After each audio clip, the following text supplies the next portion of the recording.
school nurse became suspicious when an 8-year-old boy kept coming to her office complaining of stomach pain. When she secretly recorded his conversation with his new stepmother, what she heard made her call child services on the spot. The fluorescent lights in the nurse's office at Westbrook Elementary hummed softly above Emily Parker's head as she examined the small boy sitting on the paper-covered cot before her. The institutional beige walls were brightened by children's artwork and educational posters about hand-washing and healthy eating. A large window let in the crisp October light, creating a pool of sunshine on the worn linoleum floor. "Oliver, this is the 3rd time this week you've come to see me with a stomach ache," Emily said gently, her experienced eyes studying his pallid face. At 36, Emily had been the school nurse at Westbrook for nearly a decade. With her practical bob of chestnut hair and compassionate green eyes, she was a favorite among the students, known for her gentle touch and ability to distinguish real ailments from excuses to skip math tests. Oliver Taylor looked down at his scuffed sneakers, his legs dangling over the edge of the examination cot. At 8 years old, he was small for his age, with a mop of unruly sandy brown hair and wide blue eyes that seemed too serious for a child so young. "It really hurts, Miss Parker," he murmured, one hand pressed against his abdomen. "Right here." He pointed to his lower stomach, the same spot he'd indicated on Monday and Wednesday. Emily knelt to his level, noting the dark circles under his eyes. "Have you been sleeping okay? Eating your breakfast?" She pressed gently on his abdomen, watching for any signs of genuine physical distress. Oliver shrugged, a barely perceptible movement. "Sometimes I'm not very hungry." Emily glanced at the record she'd been keeping. Oliver's visits had increased over the past 3 months. She'd noted a gradual but concerning weight loss, 3 pounds, since the beginning of the school year 8 weeks ago. For a child who hadn't been overweight to begin with, this was troubling. "Is everything okay at home, Oliver?" she asked, keeping her tone casual as she recorded his temperature, perfectly normal at 98.6 degrees Fahrenheit. At the mention of home, Emily noticed how Oliver's shoulders tensed slightly. A flash of something, worry, fear, crossed his face before he forced a small smile. "Yeah, it's fine." His voice was barely audible. Through the window of her office, Emily could see children playing in the schoolyard. Shrieks of laughter and the rhythmic bounce of kickballs created a soundtrack of ordinary childhood joy. But the boy before her seemed removed from all that, as if surrounded by an invisible barrier. "How are things going with your new stepmom? Vanessa, right?" Oliver's fingers began picking at a loose thread on his jeans. "She's okay, I guess." Emily had met Vanessa Taylor twice, once at the back-to-school night and again at a parent-teacher conference last month. She was strikingly beautiful, with perfectly styled blonde hair and a warm, engaging smile that somehow never quite reached her eyes. She had charmed the entire faculty with stories about how she was working to create a healing home environment for Oliver after his mother's death. "You know," Emily said, reaching for one of the lollipops she kept in her desk for the youngest visitors, "sometimes our tummies hurt when we're worried about something. Is there anything on your mind lately? Anything at school or at home that's bothering you?" Oliver accepted the grape lollipop with a flicker of genuine pleasure crossing his face. He unwrapped it slowly, methodically folding the wrapper into a tiny square. "Dad's going away again tomorrow," he finally said. "For 4 days this time. And you'll be staying with Vanessa?" He nodded, the lollipop halfway to his mouth, suspended in midair. "She says I need to work on my behavior while he's gone." Emily raised an eyebrow. "Your behavior? Mrs. Henderson tells me you're one of the most well-behaved students in her class." Oliver shrugged again, that same minimal movement, as if trying to make himself smaller. "Vanessa says I act different at home, that I don't listen." He finally put the lollipop in his mouth, speaking around it. "She says Dad works really hard and I shouldn't make things harder for him." Something in his tone made Emily's instincts flare. In her years as a school nurse, she developed a sense for when children were repeating phrases they'd heard rather than expressing their own thoughts. "Well," Emily said brightly, masking her concern, "how about you rest here for a little while? I'll check on you before lunch period ends." Oliver nodded and lay back on the cot, Within minutes, his eyes had drifted shut, exhaustion evident in the way his small body instantly relaxed into sleep. Emily covered him with a light blanket and returned to her desk, where she opened his file on her computer. She reviewed her notes from previous visits. Complaints of stomach pain, headaches, fatigue. Nothing that pointed definitively to a physical cause. She'd spoken to his previous year's teacher, who described Oliver as a bright, engaged student who had struggled after his mother's death but had been showing signs of healing. Until recently, Emily glanced at the sleeping child and then added to her notes. Possible stress-related symptoms. Increased visits coinciding with father's business trips. Weight loss continuing. Will monitor closely and consider reaching out to family. The door to her office opened, and Julia Henderson, Oliver's third-grade teacher, slipped in quietly. A petite woman with prematurely silver hair and kind eyes magnified by thick glasses. Julia had been teaching at Westbrook for over 20 years. Again? She whispered, nodding toward Oliver's sleeping form. Emily nodded, gesturing for Julia to follow her into the small supply room adjacent to the main office where they could talk without disturbing him. That's 9 visits in 3 weeks, Emily said once they were alone. Always with stomach pains, sometimes headaches. Nothing I can find physically wrong. Julia leaned against a shelf of bandage boxes, her brow furrowed. He's different in class too. Last year, despite everything with his mom, he was still participating, still had that spark. Now, she trailed off, shaking her head. He's withdrawing. Doesn't join in group activities unless specifically asked. His work is still good, but there's no enthusiasm. When did you start noticing the change? Emily asked, though she suspected she knew the answer. It was gradual, but definitely worse since school started in September. Julia hesitated. Have you met his stepmother? Emily nodded. Twice. She seems. She searched for the right word. Perfect, Julia supplied. Too perfect, maybe. The way she talks about parenting, it's like she's reciting from a psychology textbook. And have you noticed how Oliver acts around her? I haven't seen them together much, Emily admitted. At the parent-teacher conference, he barely spoke.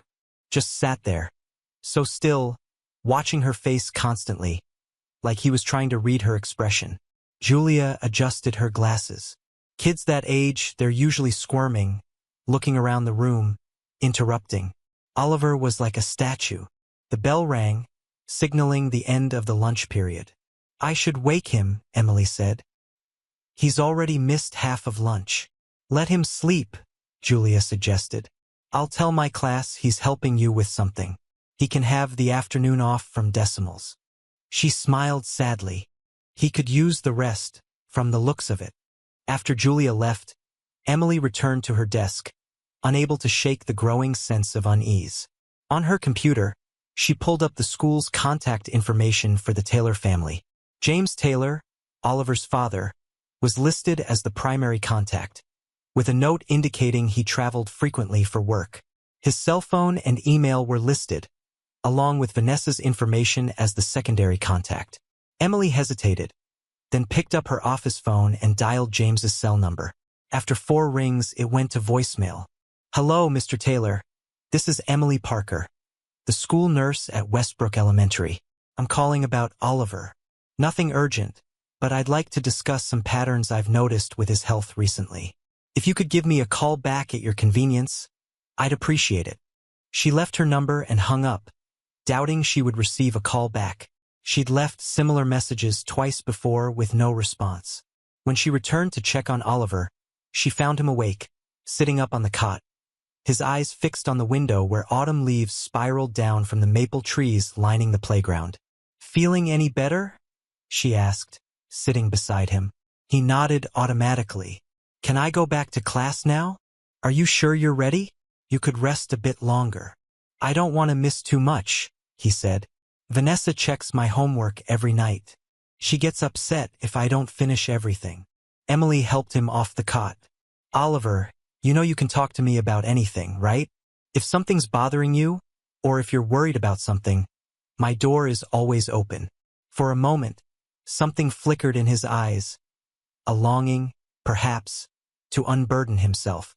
But then it was gone, replaced by that careful, blank expression that was becoming too familiar. "Thanks, Miss Parker. I'm okay, really." He attempted a smile that didn't reach his eyes. The lollipop helped. As she watched him walk back to class, his small shoulders squared as if bracing against an invisible weight, Emily couldn't shake the feeling that she was watching a child engaged in a private battle. His steps were measured, cautious, not the carefree gait of an 8-year-old boy heading back to his friends. Something isn't right, she thought, and she was determined to find out what it was. Later that afternoon, Emily sat in Principal Robert Griffith's office, a cup of cooling coffee in her hands. Bob, as he preferred to be called by staff, was in his late 50s with a runner's lean build and a perpetually concerned expression that had only deepened as Emily shared her observations about Oliver Taylor. "You're sure there's no medical explanation?" he asked, removing his reading glasses to rub the bridge of his nose. Children often manifest anxiety as physical symptoms. With his history, losing his mother, adjusting to a new stepmother, some regression and physical complaints would be expected. "It's more than that," Emily insisted. "I've been documenting everything. The timing of his visits often correlates with his father's business trips. There's the weight loss, the change in demeanor. And today, he mentioned that Vanessa says he needs to work on his behavior while his father is away." Bob sighed, replacing his glasses. "What exactly are you suggesting, Emily?" "I don't know yet," she admitted. "But my instincts tell me something's not right in that home. At the very least, I'm concerned about emotional neglect. At worst." She trailed off, not wanting to make accusations without evidence. "Have you spoken with the father?" "I've tried. 3 times now. He never returns my calls." Emily set her coffee mug down on the desk.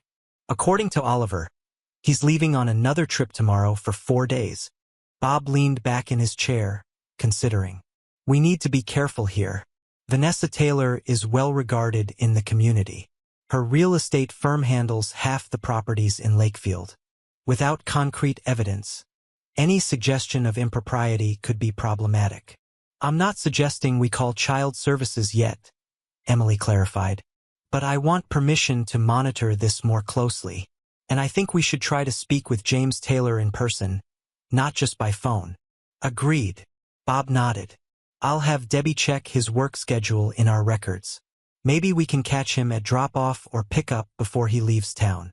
As if summoned by her name, Debbie Crawford, the school secretary, appeared in the doorway, her expression unusually grave. "Sorry to interrupt, but I thought you should know. Vanessa Taylor just called. She's pulling Oliver out early today. Says he has a dentist appointment." Debbie hesitated. "The thing is, when I mentioned you had been trying to reach Mr. Taylor about Oliver's frequent visits to the nurse's office, she seemed annoyed. Said Oliver was playing up his tummy aches for attention, and that she'd handle it at home." Emily and Bob exchanged concerned glances. "Did she say which dentist?" "We should have that on file," Emily asked, already rising from her chair. Debbie shook her head. "When I asked, she said they were trying someone new and she'd update the records later." "Is she here yet?" Bob asked. "No, she said she'd be here in about 20 minutes. Emily felt a surge of urgency. "I want to see Oliver before he leaves. If that's okay, Bob." The principal nodded. "Go ahead. And Emily, document everything." She hurried back to her office, a sense of foreboding building within her. As a mandatory reporter, she was trained to recognize signs of abuse and neglect. While she didn't have enough evidence yet to make a formal report, every interaction with Oliver increased her concerns. She quickly typed up notes about their conversation that morning, saving them to the secure file she'd been maintaining. Then she headed toward Mrs. Henderson's 3rd-grade classroom, hoping to catch Oliver before Vanessa arrived to pick him up. The hallway was quiet, afternoon classes in full swing behind closed doors. Through the small window in Mrs. Henderson's door, Emily could see the class engaged in group work, clusters of children hunched over shared projects. It took her a moment to spot Oliver, sitting slightly apart from his group, watching rather than participating. Emily knocked softly and entered, Julia looked up from where she was helping a student, immediately understanding Emily's presence. "Oliver," Julia called gently.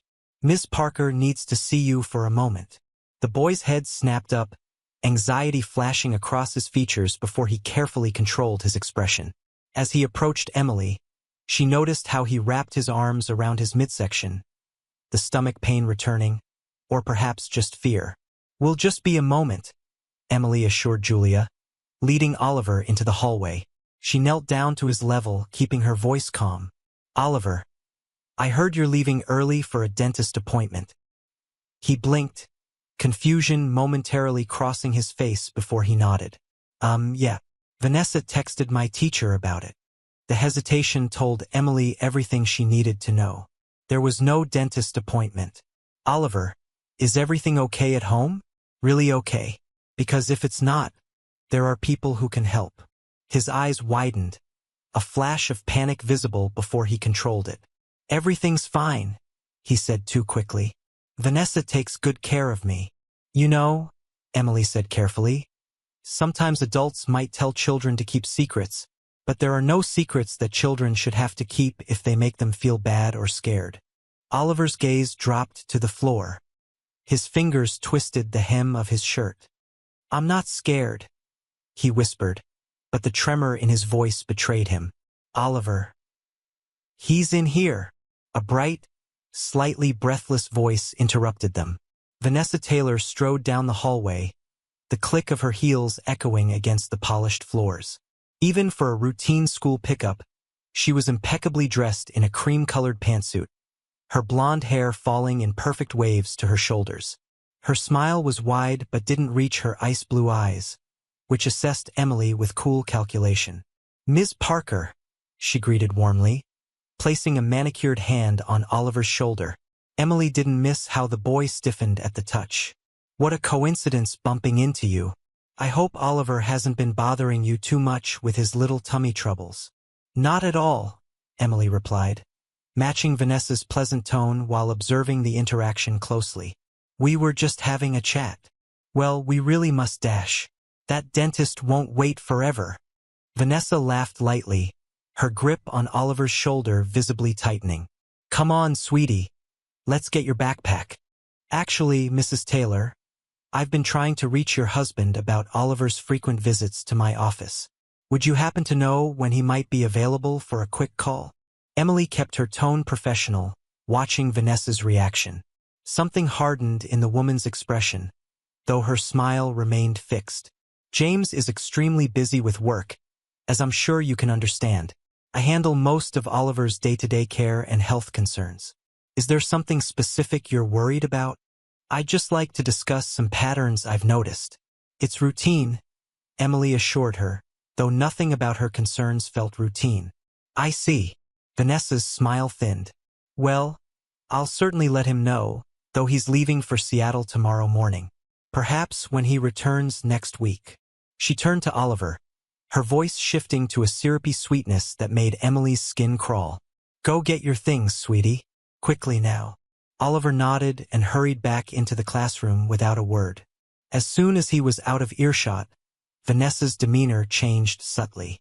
Her smile remained, but a coldness entered her eyes.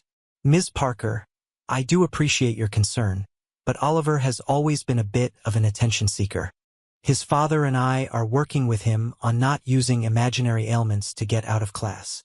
Emily kept her expression neutral. "I understand, Mrs. Taylor, but as the school nurse, I take all complaints seriously. Oliver's stomachaches seem quite real to him, and there's been some weight loss that concerns me." "We're monitoring his diet closely," Vanessa replied smoothly. "He's been picky since his mother passed. Some days it's a struggle to get him to eat anything nutritious at all." She sighed dramatically. Children who've experienced trauma often develop controlling behaviors around food. "I've been reading quite a bit about it." Before Emily could respond, Oliver returned with his backpack. He stood slightly behind Vanessa, his eyes fixed on the floor. "All set," Vanessa chirped. "Say goodbye to Ms. Parker, Oliver." "Goodbye, Miss Parker," he echoed, his voice small. "Goodbye, Oliver," Emily replied gently. I hope you feel better soon. As they walked away, Emily noticed how Oliver maintained a precise distance from his stepmother, not too close, not too far. It was the walk of someone navigating a minefield, cautious of every step. Emily returned to her office, her concern hardening into resolve. She would find a way to talk to James Taylor before he left town. And one way or another, she would get to the bottom of what was happening to Oliver. Because something was definitely wrong in the Taylor household. And Emily had the sinking feeling that time was running out to figure out exactly what it was. The morning sunlight filtered through the blinds of Emily Parker's modest kitchen, casting striped shadows across her breakfast table.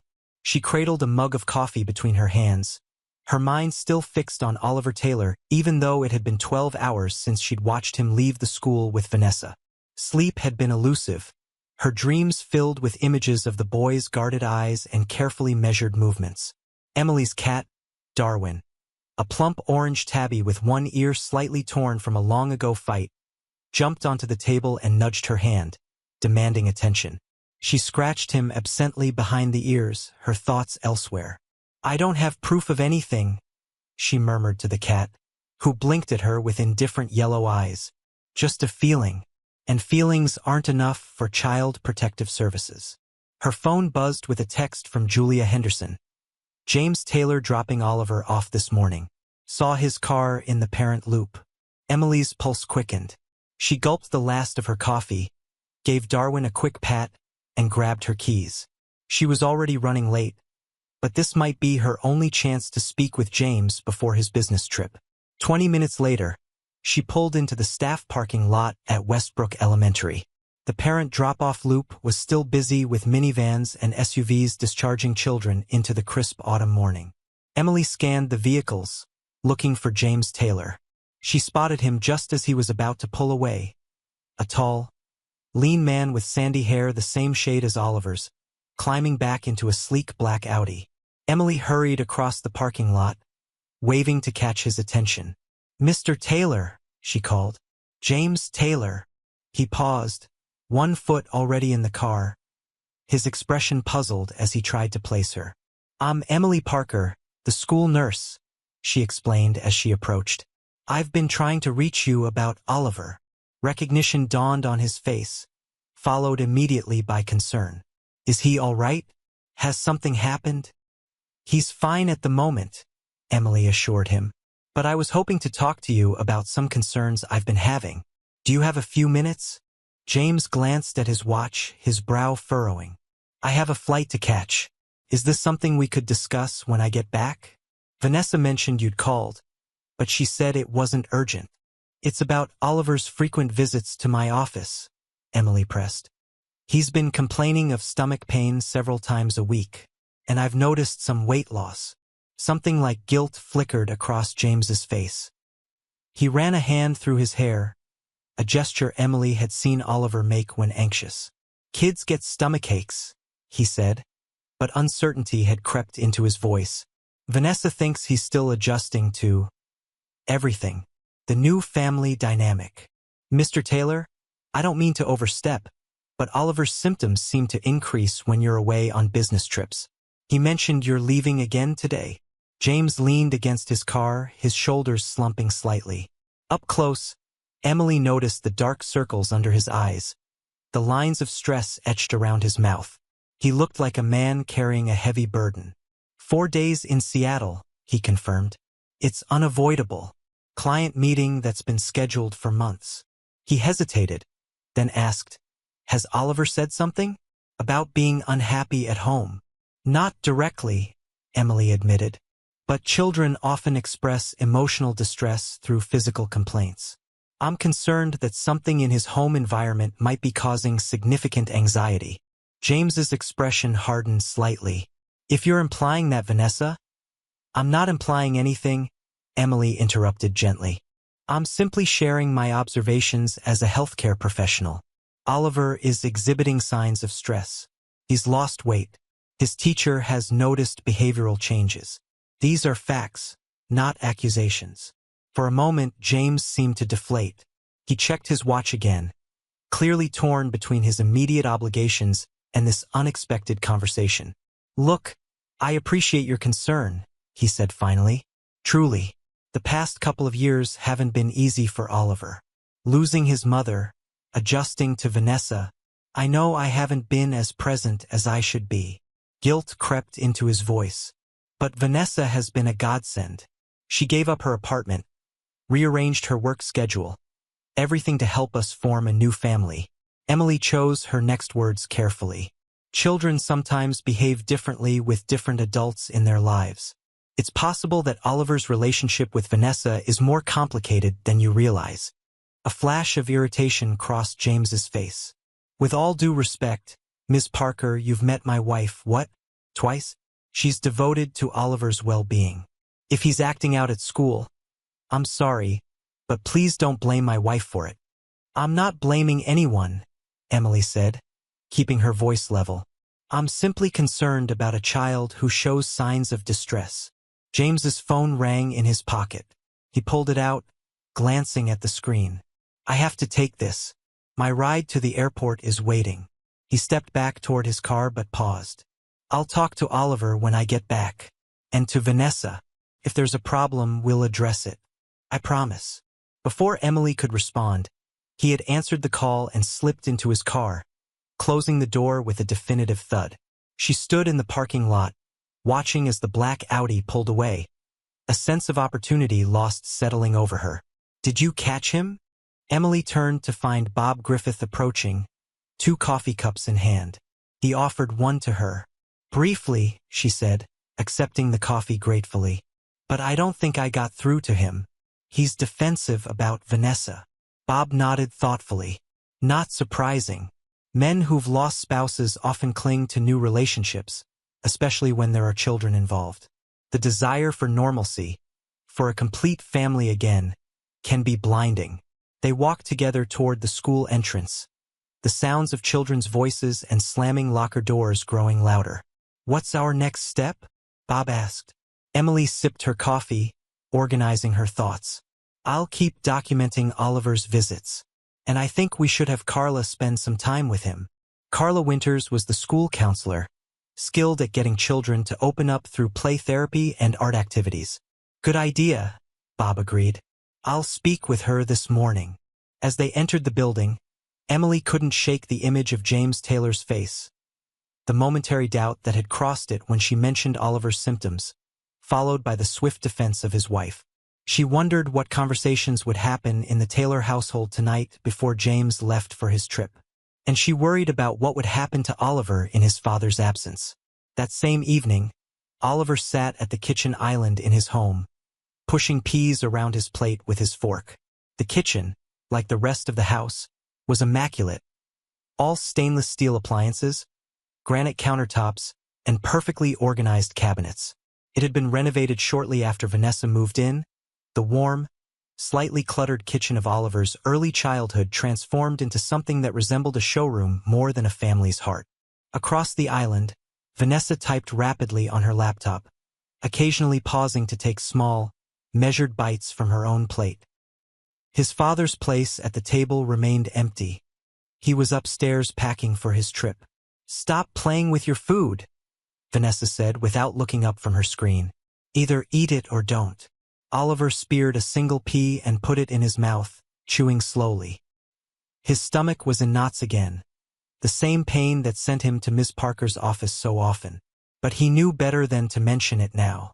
I made that salad specially because your father mentioned you needed to eat more vegetables, Vanessa continued, her tone conversational but with an undercurrent that made Oliver tense.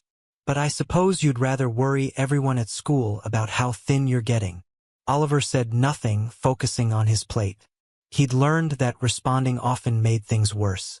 The sound of footsteps on the stairs announced his father's arrival.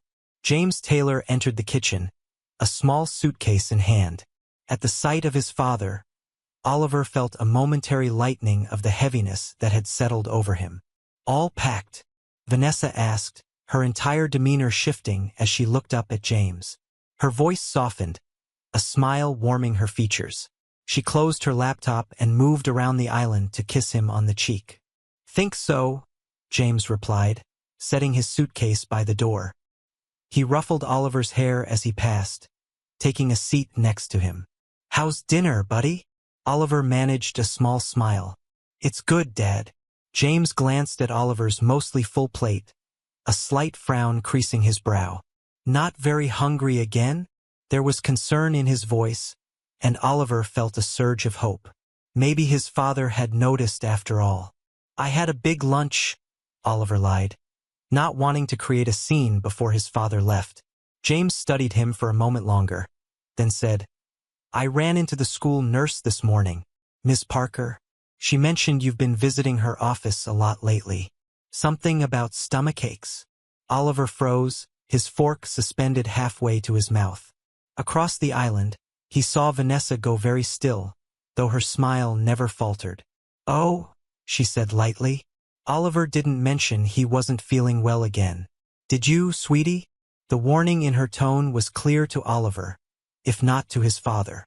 "It's not bad," Oliver mumbled. "Just sometimes." James placed a gentle hand on Oliver's shoulder. "If you're not feeling well, you need to tell us. Okay?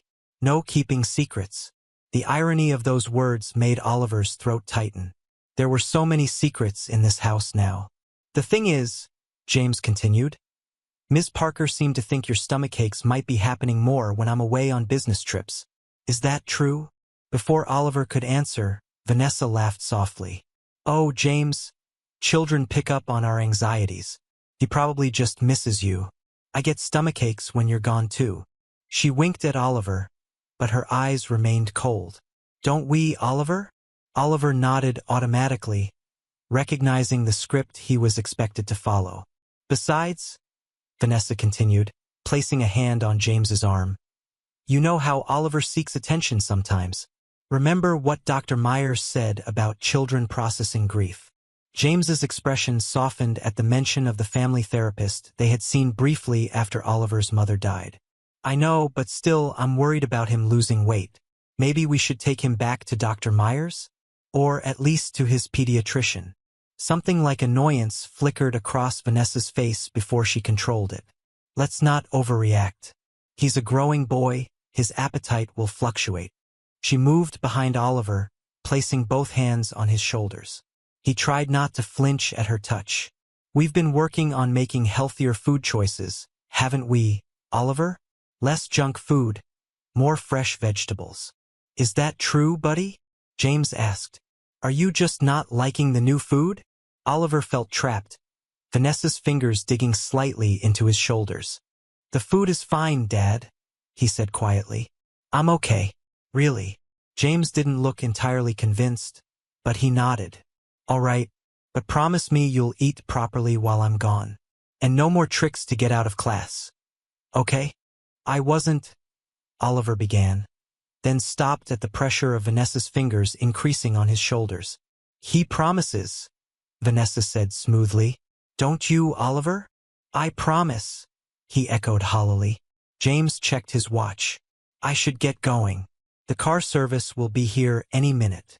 He stood and embraced Vanessa, who wrapped her arms around him tightly. "We'll miss you terribly," she murmured, kissing him deeply. Oliver looked away, focusing on the single pea he was still pushing around his plate.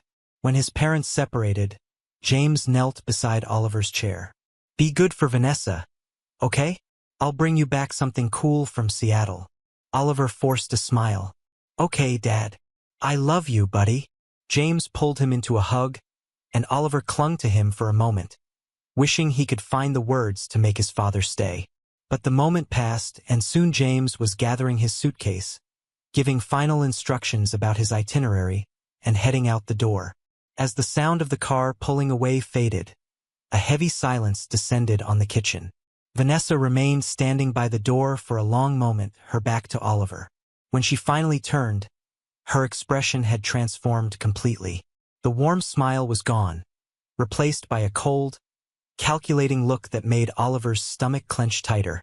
"So," she said, her voice no longer carrying the lilting warmth it held when James was present, "you've been talking to the school nurse about me." "No," Oliver protested. "I didn't say anything about you." Vanessa approached the island slowly, her movements deliberate. "Don't lie to me, Oliver. It makes things worse for both of us. She picked up his plate, still mostly full. I spend time making nutritious meals. And this is how you thank me? By wasting food and spreading tales at school. I didn't spread tales, Oliver whispered, his eyes fixed on the countertop. Your father is under enough stress without you inventing problems. Vanessa continued, scraping his dinner into the garbage disposal. Do you know what he said to me last night? That he's worried about you. That he wonders if working so much is hurting you. Her voice hardened. If he cuts back his hours, cuts back his travel, do you know what happens? Less money, less security. Is that what you want? Oliver shook his head mutely. Look at me when I'm talking to you. He raised his eyes reluctantly to meet hers. While your father is gone, we're going to work on your behavior. No more visits to the nurse. No more not eating. No more making trouble. She leaned across the island until her face was inches from his. Because if you make me look bad, Oliver, I'll make sure your father knows exactly how difficult you've been. How you've been lying. How you've been trying to come between us. Tears pricked at the corners of Oliver's eyes, but he blinked them back furiously. Crying only made her angrier. Go to your room and finish your homework, Vanessa said, straightening up. You've lost dinner privileges for tonight. Oliver slid off his stool silently and headed for the stairs. His stomach growled audibly as he passed Vanessa. And Oliver? She called after him. Remember our rule about the kitchen after hours? He nodded, not turning around. The rule was simple. The kitchen was off-limits after dinner. The refrigerator and pantry had child safety locks installed, ostensibly to prevent midnight snacking, but effectively ensuring that if Vanessa decided he wouldn't eat, he wouldn't eat. In his room, Oliver sat at his small desk, homework spread before him but unable to focus on the math problems. His gaze drifted to the framed photograph on his nightstand, himself at age 5, seated on his mother's lap, both of them laughing at something off-camera. His father had taken the picture during a family picnic, one of the last before his mother got sick. He remembered how his mother would sit with him at the kitchen table, helping with homework, sometimes sneaking cookies when his father wasn't looking. Our secret, she'd whisper with a conspiratorial wink.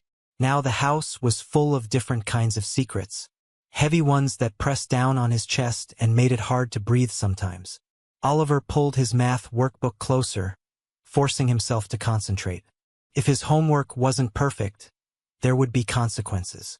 Vanessa checked every problem, every spelling word, demanding corrections until everything was flawless.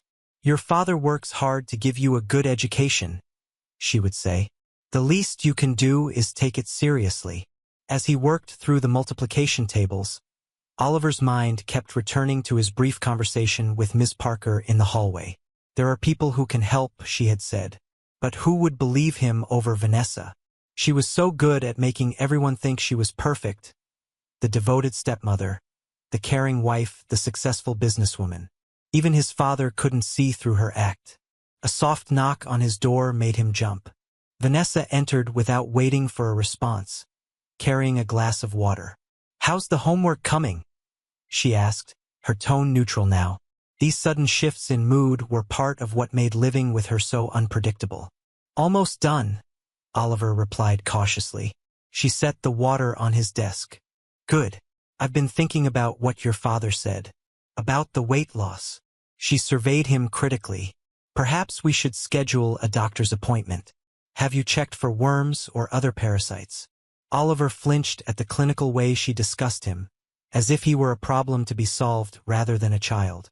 Your father might be right about one thing, Vanessa continued. Perhaps we should see Dr. Myers again. You could tell her about these stories you've been inventing, about how you're not adjusting well to our blended family. I haven't been inventing stories, Oliver protested weakly. Vanessa smiled, a cold expression that never reached her eyes. No? Then what exactly have you been telling the school nurse? Nothing. I just said my stomach hurt. And did you tell her it hurt more when your father was away? Did you imply that I was doing something to cause your pain? Her fingers made air quotes around the last word. Oliver stared at her, unsure how to respond. He hadn't said those things explicitly, but Ms. Parker had seemed to understand anyway. Vanessa sighed dramatically. "Oliver, I'm trying very hard to make this work, for your father's sake. He loves you so much, and he's been through so much pain already. Do you really want to make things harder for him?" "No," Oliver whispered. "Then stop with the nurse visits. Stop with the not eating. Stop with whatever game you're playing." Her voice hardened again. "Because if it comes down to your word against mine, who do you think your father will believe? The son who's been having problems since his mother died? Or the wife who's been holding everything together?" The threat hung in the air between them. Oliver knew she was right. His father saw what he wanted to see: a healing family, a loving stepmother, a home being pieced back together after tragedy. "Now finish your homework and go to bed," Vanessa said, her tone brisk again. "And Oliver, clean up your mess next time." She pointed to a small crumpled wrapper partially hidden under his bed, evidence of the granola bar Ms. Parker had given him that afternoon, which he'd saved and eaten in secret after school. Oliver's blood ran cold. She had been in his room, searching through his things while he was downstairs. "That's rule-breaking," Vanessa continued. "And you know what happens when you break rules."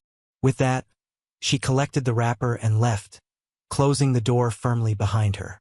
Oliver stared at his math homework, the numbers blurring as tears welled in his eyes. He was suddenly exhausted, the constant vigilance required to navigate life with Vanessa draining his energy more effectively than any physical illness. He thought again of Ms. Parker's kind eyes, of how she had seemed to see beneath the surface to the truth. He couldn't speak aloud. But what could she really do? What could anyone do? His stomach cramped painfully, a combination of hunger and anxiety that had become all too familiar. For days, he thought. Just 4 days until his father returned. He could survive 4 days. Oliver bent his head over his homework again, focusing on each problem with grim determination. One small victory at a time. That's how he would get through this. 1 minute, 1 hour, 1 day at a time. The following morning, Emily arrived at school earlier than usual, hoping to connect with Carla Winters before the day began. The school counselor's office was tucked at the end of the administrative wing, a deliberately calm space with soft lighting, comfortable furniture, and walls adorned with children's artwork. Carla was already at her desk, her silver-streaked black hair pulled back in a neat bun, reading glasses perched on the end of her nose as she reviewed her schedule for the day. At 55, Carla had the kind of serene presence that instantly put people at ease, a quality that made her exceptionally good at her job. "Got your message," Carla said as Emily entered. "About Oliver Taylor?" Emily nodded, closing the door behind her. "Thanks for making time. I'm increasingly concerned about him." Carla gestured to the chair opposite her desk. "Bob filled me in on some of it. Frequent nurse visits, complaints of stomach pain, weight loss. That's part of it," Emily confirmed, taking a seat. "But there's more. His behavior has changed dramatically over the past few months. He's withdrawn, constantly anxious, and I'm seeing patterns that worry me." "Such as?" Emily hesitated, organizing her thoughts. "His symptoms intensify when his father is traveling for work, which is often. He's lost at least 3 pounds since school started. And there's his relationship with his stepmother." "Vanessa," Carla supplied. "I met her at the back-to-school night. Quite charming." "On the surface," Emily agreed. "But I've observed some concerning interactions between her and Oliver. He becomes extremely tense in her presence. Yesterday, she came to pick him up unexpectedly. Claimed there was a dentist appointment that wasn't on our records. When I tried to talk to Oliver alone beforehand, he seemed almost afraid to speak." Carla removed her reading glasses, her expression thoughtful. "That could be problematic, but it's not definitive. Blended families are complicated. If Oliver is still grieving his mother, he might resent any woman in his father's life." "It's more than that," Emily insisted. "When I spoke with James Taylor briefly yesterday morning, he was defensive about Vanessa but showed genuine concern about Oliver's weight loss. The problem is he travels constantly for work. 4 days in Seattle this time, leaving Oliver alone with Vanessa. Exactly. Emily leaned forward. Oliver made a comment about needing to work on his behavior while his father is away. And yesterday, Vanessa told me Oliver uses imaginary ailments to seek attention. But Bob, Julia Henderson, and I have all noticed significant changes in him that suggest real distress. Carla tapped her pen against her desk, considering. What are you thinking? Emotional abuse? Neglect? Possibly. I don't have enough evidence yet for a formal report to CPS, but my gut tells me something is very wrong in that home. Well, Carla said, checking her schedule, I can see Oliver this morning. I'll use some drawing exercises, maybe some play therapy. Children often reveal through art and play what they can't express directly. Thank you, Emily said, relieved to have an ally. His father won't be back until Saturday night. I'm worried about what might happen over these 4 days. Carla's expression turned serious. Emily, I know you care deeply about your students. It's what makes you excellent at your job. But remember, we have to be careful not to jump to conclusions. And we need substantial evidence before making accusations that could tear a family apart. I know, Emily sighed. But if my suspicions are correct, this family is already broken in ways that aren't visible from the outside. The first bell rang, signaling the start of the school day.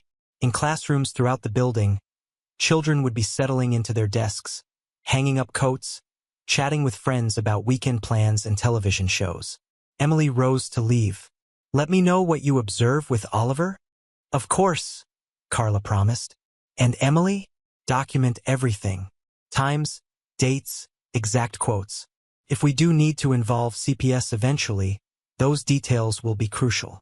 As Emily walked back to her office, the corridors now filling with students, she spotted Oliver making his way toward Mrs. Henderson's classroom. Even from a distance, she could see that his movements were slower than usual. His shoulders hunched as if against a cold wind. She altered her path to intercept him. Good morning, Oliver, she said gently. He looked up, surprise flickering across his features. Hi, Ms. Parker. How are you feeling today?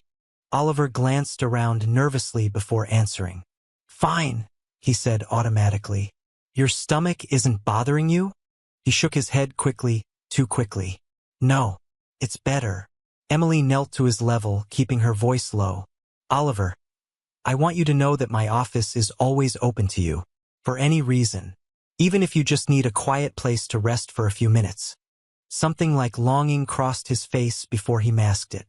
Thanks, Miss Parker. But I'm okay, really. Ms. Winters might come by your classroom today, Emily continued. She'd like to talk with you a bit. Alarm replaced the carefully neutral expression. Why? Did I do something wrong? Not at all, Emily assured him quickly. Ms. Winters talks with lots of students. Sometimes about school, sometimes about home, sometimes just to get to know them better. Oliver seemed unconvinced. Will she call Vanessa? The question confirmed Emily's suspicions that he feared his stepmother's reactions. No, Oliver. What you talk about with Ms. Winters is private. He appeared to consider this, then nodded slightly. Okay. Oliver. Mrs. Henderson called from her classroom doorway. There you are. We're about to start our writing journals. Oliver gave Emily a quick, tentative smile before hurrying off to his classroom. As he walked away, Emily noticed a slight discoloration on his forearm, just visible beneath the edge of his sleeve. A bruise? She made a mental note to check it more carefully if he visited her office today. Another piece of the puzzle, perhaps though still not enough to form a complete picture of what was happening behind the closed doors of the Taylor home. As she continued to her office, Emily couldn't shake the feeling that time was running short. For days with his father away. For days alone with Vanessa. What would happen in those 4 days? And would it be too late by the time James Taylor returned from his business trip? Emily resolved to keep a closer eye on Oliver than ever. Because somewhere beneath his careful silence and pained smiles, a little boy was drowning, and she seemed to be the only one who noticed. By Friday morning, Emily's concern for Oliver had escalated to alarm. In the 2 days since James Taylor had left for Seattle, Oliver had appeared increasingly withdrawn. Though he hadn't visited the nurse's office, conspicuously so, given his previous pattern, Emily had observed him in the cafeteria, barely touching his lunch, and in the hallways, moving with the careful deliberation of someone conserving energy. Carla Winters had met with Oliver on Wednesday morning as planned. The session had yielded troubling insights, though nothing concrete enough for immediate action. Oliver had drawn a picture of his family, stick figures standing beside a house. His father was drawn largest, smiling. Oliver had drawn himself small, standing apart from the others. When asked about his stepmother, he had drawn her with what Carla described as unnaturally long arms reaching toward him, and no facial expression at all. "He's expressing fear and emotional distance," Carla had explained afterward, showing Emily the drawing. But when I asked directly about Vanessa, he shut down completely. Said everything was fine, that she was nice when Dad is home. Now, as Emily updated her documentation in Oliver's file, a soft knock on her office door interrupted her thoughts. Julia Henderson entered, her expression troubled. "Oliver's absent today," Julia said without preamble. "Vanessa called the front office. Said he has a stomach virus." Emily frowned. "Did Debbie ask to speak with him? We're supposed to confirm with the student if they're homesick." Julia shook her head. "Vanessa said he was sleeping, that she didn't want to disturb him." She hesitated. "Emily, he seemed fine yesterday afternoon. Quiet, but not ill. This doesn't feel right," Emily murmured, a sense of dread building within her. "His father's not due back until tomorrow night. That's a long time if something's wrong." "What are you thinking?" Emily considered her options. "I could try calling the house. Check on him. And if Vanessa brushes you off, then we may need to escalate this." Emily met Julia's concerned gaze. "I'm seriously considering a wellness check. Having the police go by the house." Julia's eyes widened. "That's a big step. Are you sure we have enough?" "I don't know," Emily admitted. "But my instincts are screaming that something's wrong. We've documented behavioral changes, weight loss, possible food restriction, emotional manipulation. And now he's suddenly sick with stomach issues. The very complaint he's been coming to me with for weeks. Have you spoken with Bob about this?" "Not yet. He's in a district meeting until noon." Emily glanced at her watch. "But I'm not waiting. I'm going to call the house first. See if I can speak with Oliver directly." After Julia left, Emily pulled up the Taylor family contact information and dialed their home number. After 4 rings, the call went to voicemail. She left a brief, professional message explaining that she was following up on Oliver's absence and asking for a return call. Next, she tried Vanessa's cell phone. To her surprise, Vanessa answered on the second ring. "Hello." Her voice sounded strained, none of the usual polished charm evident. "Mrs. Taylor, this is Emily Parker, the school nurse at Westbrook. I'm calling to check on Oliver. We were told he has a stomach virus." There was a pause before Vanessa responded, her tone smoothing out.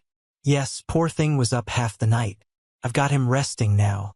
Doctor says it's just a 24-hour bug. Nothing serious." "I'm sorry to hear that," Emily said.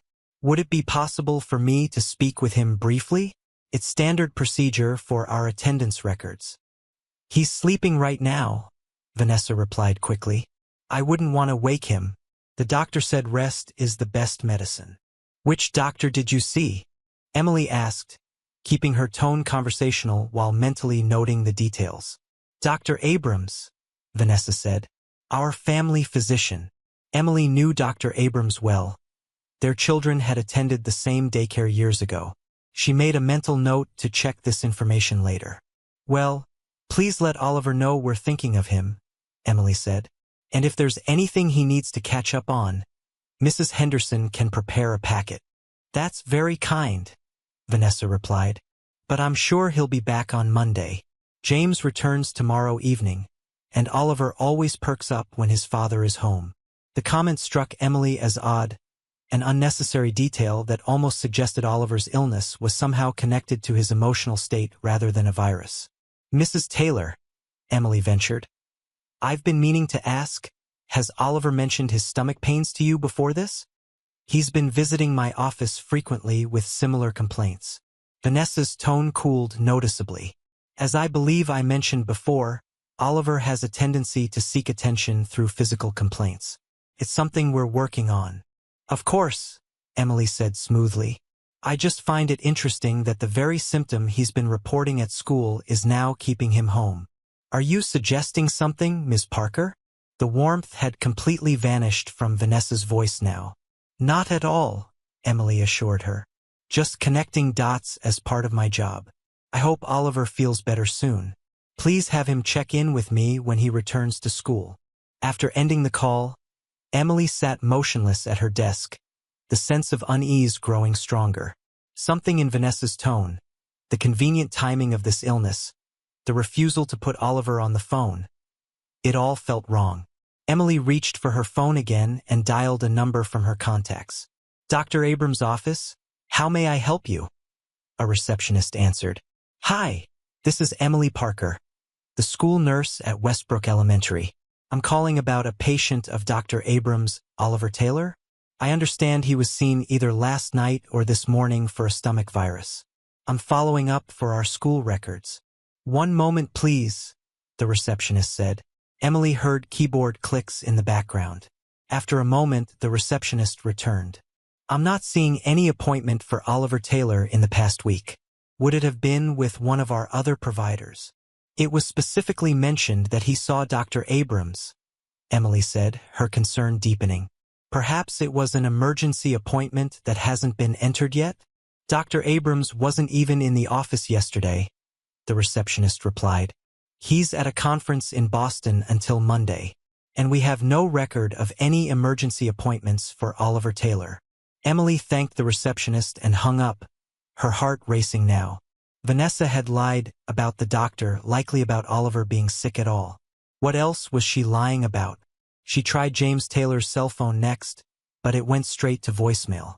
She left a message asking him to call her back urgently regarding Oliver, though she suspected he might be in meetings or on a flight. The next call was to Bob Griffith's cell phone. When he answered, she didn't waste time on pleasantries. Bob, we have a situation with Oliver Taylor. He's absent today, supposedly with a stomach virus. Vanessa claims they saw Dr. Abrams, but I just confirmed with his office that's not true. She's refusing to put Oliver on the phone, and given everything else we've observed, I'm deeply concerned. Bob was silent for a moment, absorbing the information. That is troubling, he finally said, but it's not necessarily evidence of abuse. Parents lie about doctors' visits for various reasons. Convenience.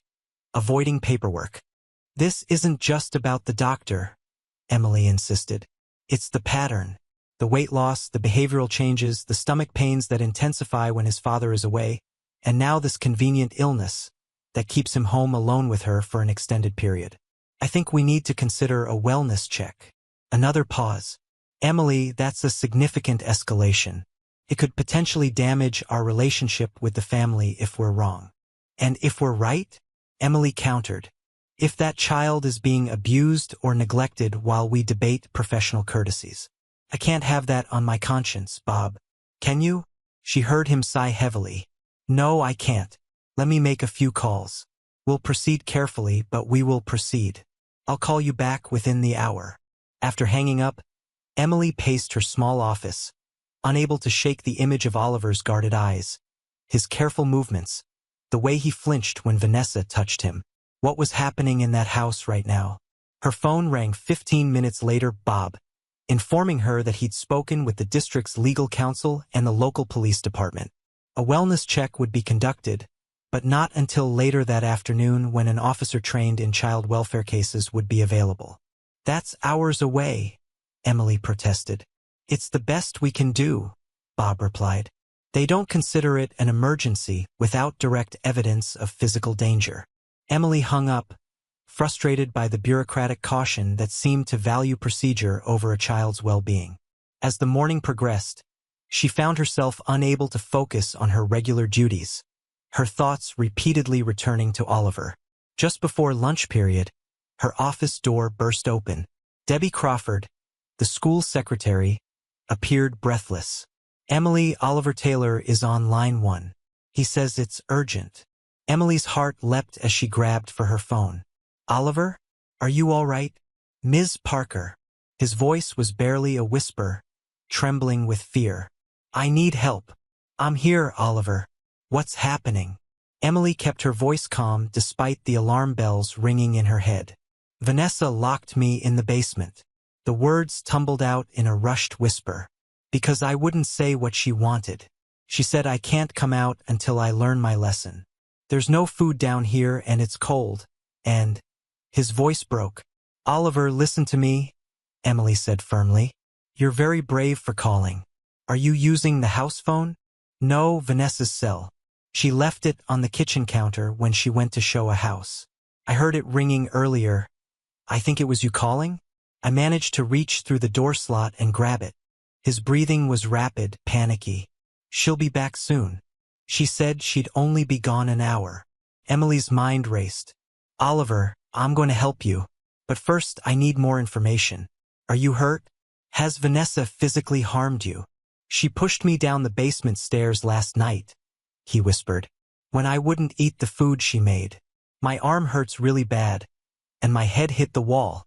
He paused, his voice dropping even lower. This isn't the first time, Ms. Parker. She does things when Dad's away. Makes me stay in my room for whole days. Doesn't let me eat. Says I'm too fat, that Dad doesn't want a fat, whiny kid. Emily felt ill at the revelation. Oliver, I'm going to get help to you right away. Do you know when Vanessa is expected back?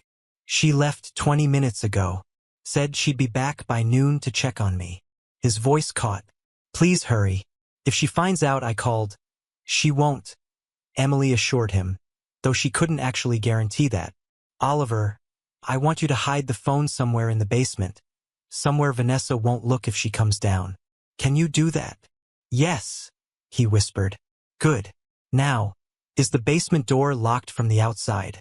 Yes, there's a bolt lock, and it's dark except for one small window, but I can't reach it. Listen carefully, Emily said, her voice steady despite her racing heart. I'm going to call for help right now. Police officers will come to your house. When they arrive, call out so they can hear you. Do you understand? Yes, Oliver replied, his voice slightly stronger now. Ms. Parker, thank you for believing me. Nobody else does. The simple gratitude nearly broke Emily's heart. I believe you, Oliver, and I'm going to make sure you're safe. Now go hide that phone and wait for help.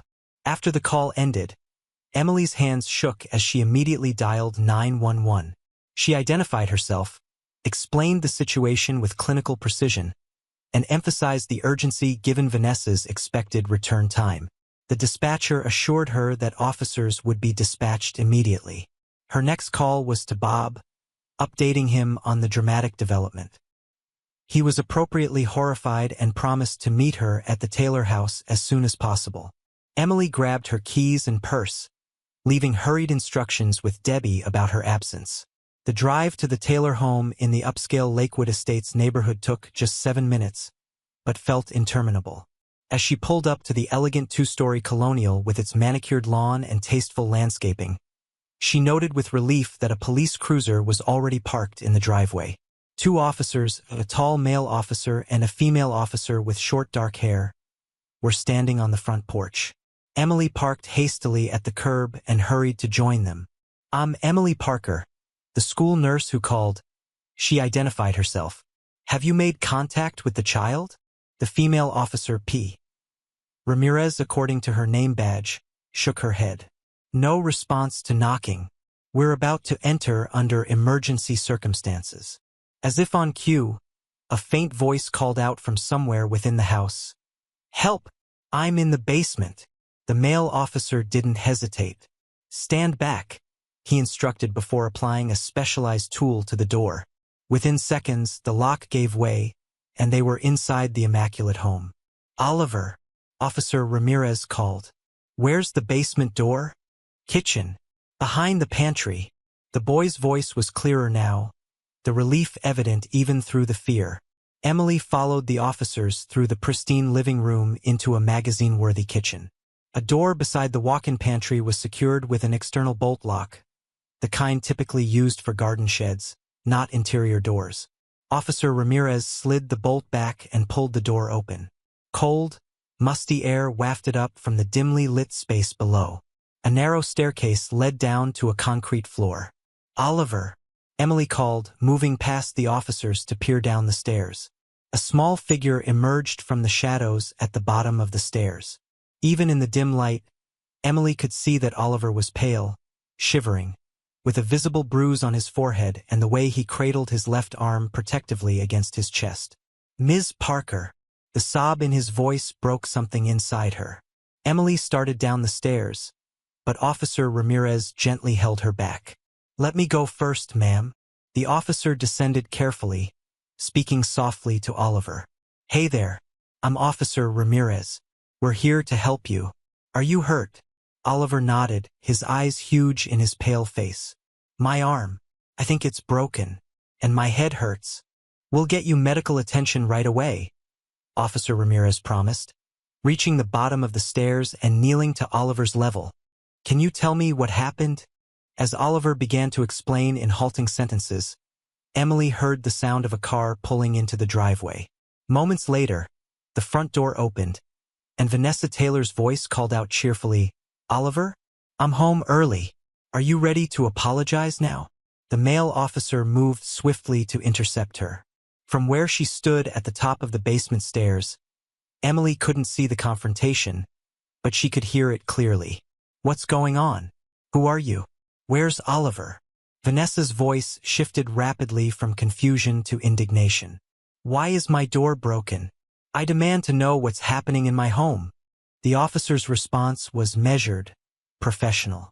"Ma'am, I'm Officer Daniels with the Lakefield Police Department. We received a call concerning a child welfare check at this address. Are you Vanessa Taylor?" "Yes, but there must be some mistake. My stepson is ill with a stomach virus. He's resting upstairs." "Then perhaps you can explain why we found him locked in the basement?" Officer Daniels' tone hardened. A moment of silence, then Vanessa's voice shifted again, this time to wounded innocence. "Locked in the... That's absurd. Oliver must be playing one of his games. He's been having behavioral issues since his mother died. Sometimes he makes up stories for attention." Emily couldn't remain silent any longer. She stepped into view at the top of the basement stairs. "He's not making this up, Mrs. Taylor. Oliver called me from your cell phone after you left. He told me everything." Vanessa's perfectly made-up face transformed, shock giving way to calculation and then to a cold fury that confirmed every suspicion Emily had harbored. "You?" she hissed. "You've been interfering from the beginning, filling his head with ideas, encouraging his attention-seeking behavior." "His arm appears to be broken," Emily replied evenly. "That's not attention-seeking behavior. That's a physical injury consistent with being pushed downstairs." Exactly as he described. Officer Ramirez emerged from the basement with Oliver beside her, one hand gently supporting his injured arm. At the sight of Vanessa, the boy shrank back, terror evident in his posture. Vanessa instantly changed tactics, her expression softening as she moved toward Oliver. "Sweetie, what happened? Did you fall in the basement? I told you to be careful on those stairs. Why did you go down there when you were supposed to be resting in your room?" Oliver looked between the adults, clearly confused by Vanessa's sudden transformation.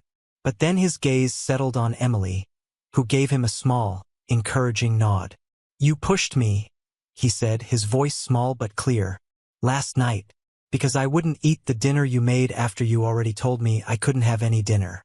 You said it was a test and I failed, and then you pushed me and locked the door." He took a shaky breath. "And it wasn't the first time." Vanessa's facade cracked, just for an instant, revealing the rage beneath before she composed herself again. "Oliver, honey, you must have hit your head when you fell. You're confused about what happened." "I'm not confused," Oliver insisted, his voice growing stronger. "You do this whenever Dad goes away. You lock me in my room or the basement. You don't let me eat. You tell me I'm worthless and that Dad only keeps me around because he has to." His small body trembled with emotion. You said no one would believe me if I told. But Ms. Parker believed me. Officer Daniels stepped forward. Vanessa Taylor, please put your hands behind your back. You're under arrest for child endangerment and assault. Vanessa's face contorted with fury as the reality of her situation became clear. This is ridiculous. I've done nothing wrong. That child is manipulative and disturbed. Ask anyone, ask his father. She struggled as Officer Daniels began to handcuff her. You can't believe him over me. I'm a respected member of this community. Ma'am, we found the child locked in a basement with a bolt lock on the outside of the door, Officer Ramirez stated calmly. That alone constitutes child endangerment. The physical injuries and his statement suggest assault. You have the right to remain silent. As Officer Ramirez continued reading Vanessa her rights, Emily knelt beside Oliver. You're safe now, she murmured, careful not to touch his injured arm. You were very brave. Oliver's eyes filled with tears. What about Dad? Will he be mad at me? No, sweetheart, Emily assured him, though she couldn't actually know how James Taylor would react. Your dad loves you. He'll want you to be safe. She always said he'd believe her over me, Oliver whispered. That he loved her more. That's not true, Emily said firmly. That was something she said to scare you and control you. It's not reality. As Vanessa was escorted to the police cruiser, still protesting her innocence and threatening lawsuits, Bob Griffith arrived, along with an ambulance Emily had requested for Oliver. The paramedics quickly assessed him, confirming what appeared to be a fractured arm and a mild concussion. We'll transport him to Lakefield General, one of the paramedics informed Emily. Child Protective Services has been notified. They'll meet us there. I'm coming with him, Emily stated. Not a question but a declaration. The paramedic nodded. That's fine. Are you a relative? No. I'm the school nurse who reported the situation. I'd like to stay with him until his father can be reached. Oliver looked up at her gratefully as the paramedics prepared him for transport. Will you really stay with me? Every minute, Emily promised. You're not alone anymore. As they settled Oliver on the gurney, Officer Ramirez approached Emily. We'll need your statement, Ms. Parker. And we'll need to contact the father immediately.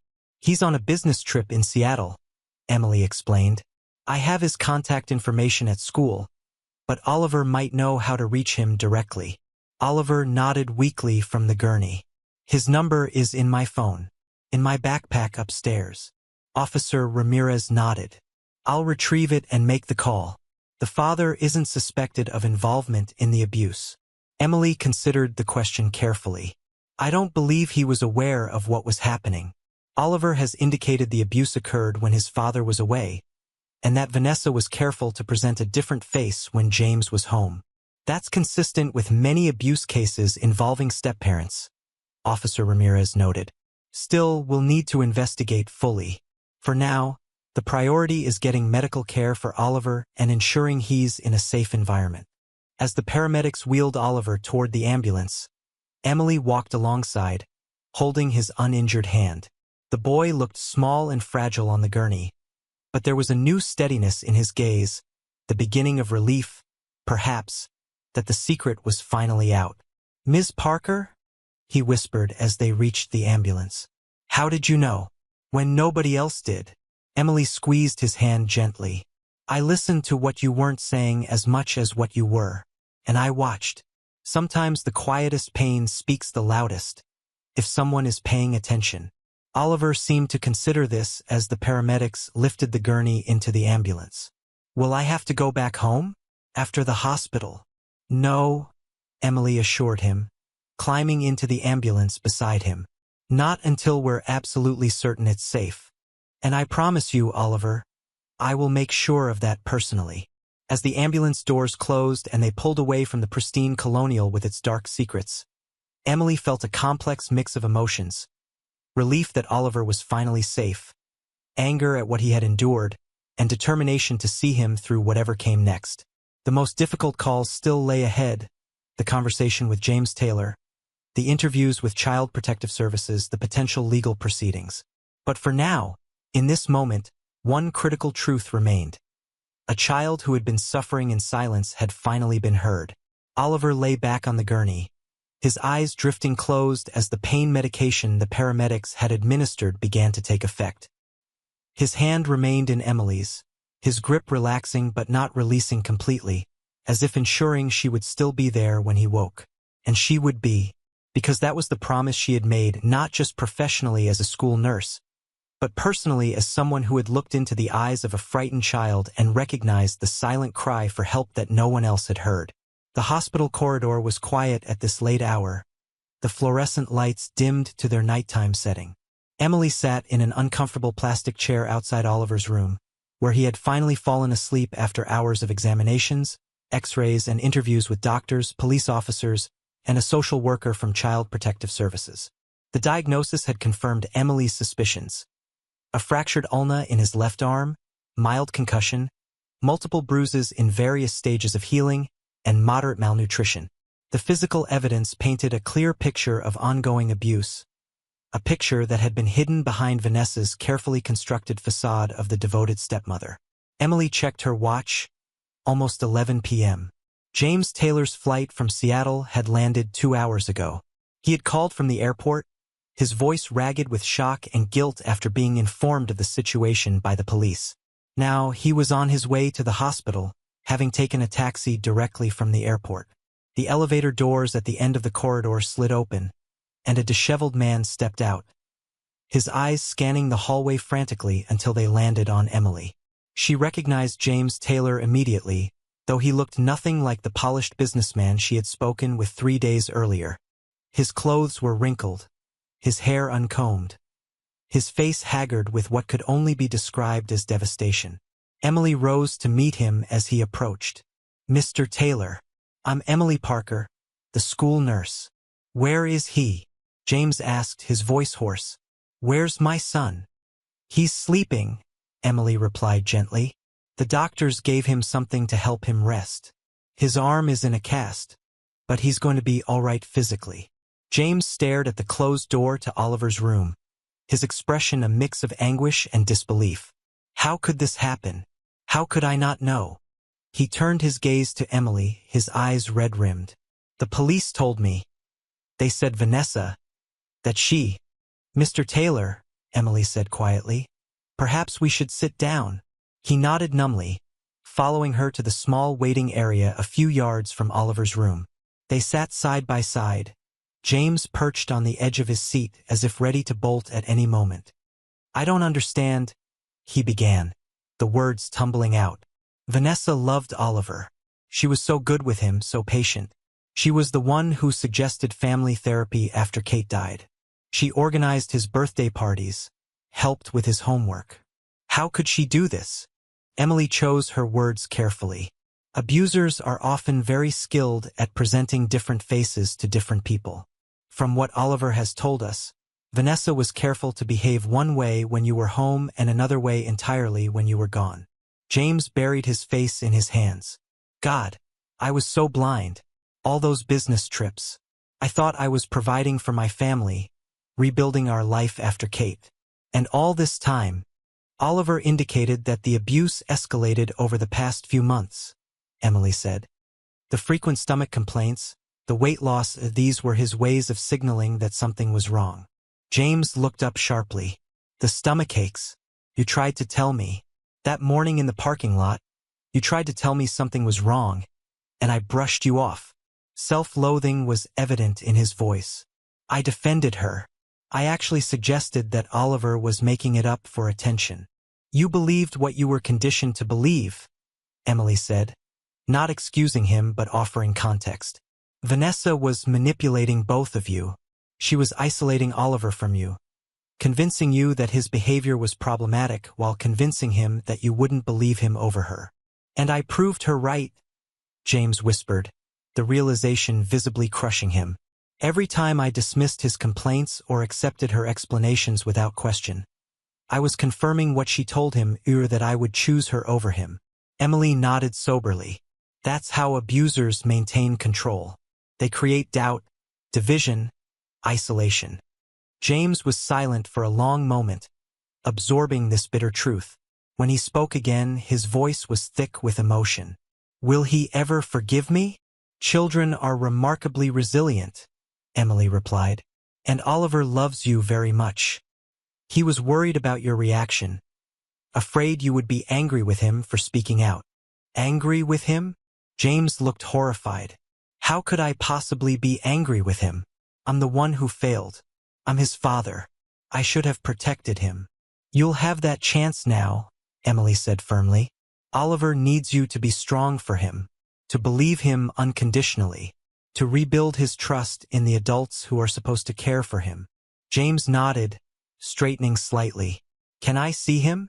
Even if he's sleeping, I just need to see him." "Of course." Emily stood.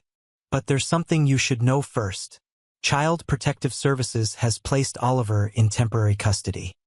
He'll be staying with his maternal grandparents for at least the next few days while the investigation continues." James flinched but nodded. "I understand. I'll do whatever they say, whatever it takes to make this right." He paused. "Kate's parents, they never approved of how quickly I remarried. They tried to tell me they were concerned about Vanessa's interest in Oliver. I thought they were just being overprotective, or maybe even jealous of my new relationship.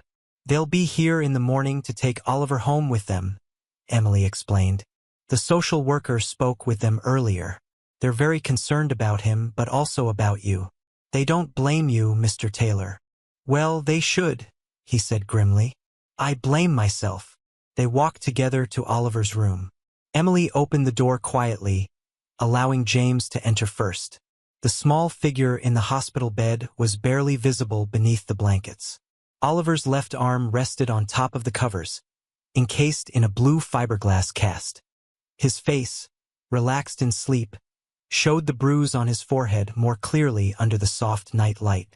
James approached the bed with the caution of someone afraid of breaking something precious. He stood looking down at his son, tears streaming freely down his face now. After a moment's hesitation, he reached out to gently brush a strand of hair from Oliver's forehead. At the touch, Oliver stirred slightly. His eyes opened, unfocused at first, then widening as he recognized his father. "Dad!" His voice was small, uncertain. James sank to his knees beside the bed, bringing himself to eye level with his son. "I'm here, buddy. I'm right here." Oliver's gaze darted around the room, locating Emily in the doorway as if confirming he was still safe before returning to his father's face. "Are you mad at me?" he whispered. "No, Oliver. No." James's voice broke. "I could never be mad at you. I'm so sorry I didn't protect you. I'm so sorry I didn't see what was happening." Oliver studied his father's face, searching for something. "Vanessa said you wouldn't believe me." "She was wrong," James stated firmly, though his voice trembled. "I believe you, Oliver. Everything you said, everything you've been trying to tell me, I believe all of it. And I will never, ever let anyone hurt you again." Oliver's eyes filled with tears. "Promise." "I promise." James carefully took his son's uninjured hand. "From now on, I'm listening. Really listening. No more trips. No more being away when you need me. We're going to get through this together." Oliver's eyes drifted to Emily, still standing in the doorway. "Ms. Parker believed me," he said softly, "when nobody else did." James followed his gaze. "Yes, she did. And I will be grateful to her for the rest of my life for that." Emily felt tears prick at her own eyes and blinked them back. This wasn't about her. It was about a father and son beginning the long process of healing and rebuilding trust. "I'll give you two some privacy," she said, stepping back into the hallway. As she closed the door quietly behind her, she caught a glimpse of James carefully gathering Oliver into a gentle embrace, mindful of his injuries. The boy's small arms, one in a cast, one free, wrapped around his father's neck, holding on as if he'd never let go again. Emily sank back into the waiting room chair, the emotional weight of the day finally catching up with her. Tomorrow would bring more challenges, statements to the police, discussions with CPS, meetings with school administrators. The legal process against Vanessa Taylor would be lengthy and possibly messy. Oliver's recovery, both physical and emotional, would take time and professional support. But in this moment, one truth sustained her. She had listened to her instincts. She had heard the silent pain that others had missed. She had acted when it mattered most. And because of that, a child who had been drowning in plain sight was finally breathing again. The week following Oliver's rescue passed in a blur of police statements, medical follow-ups, and meetings with Child Protective Services. Emily found herself unexpectedly central to these proceedings, her documentation of Oliver's symptoms and behavior providing crucial evidence of the pattern of abuse. On Friday afternoon, Emily sat in the conference room at Westbrook Elementary alongside Bob Griffith, Carla Winters, and Detective Lisa Morales, the lead investigator assigned to Oliver's case. The blinds were drawn against the autumn sunshine, creating a somber atmosphere appropriate to their discussion.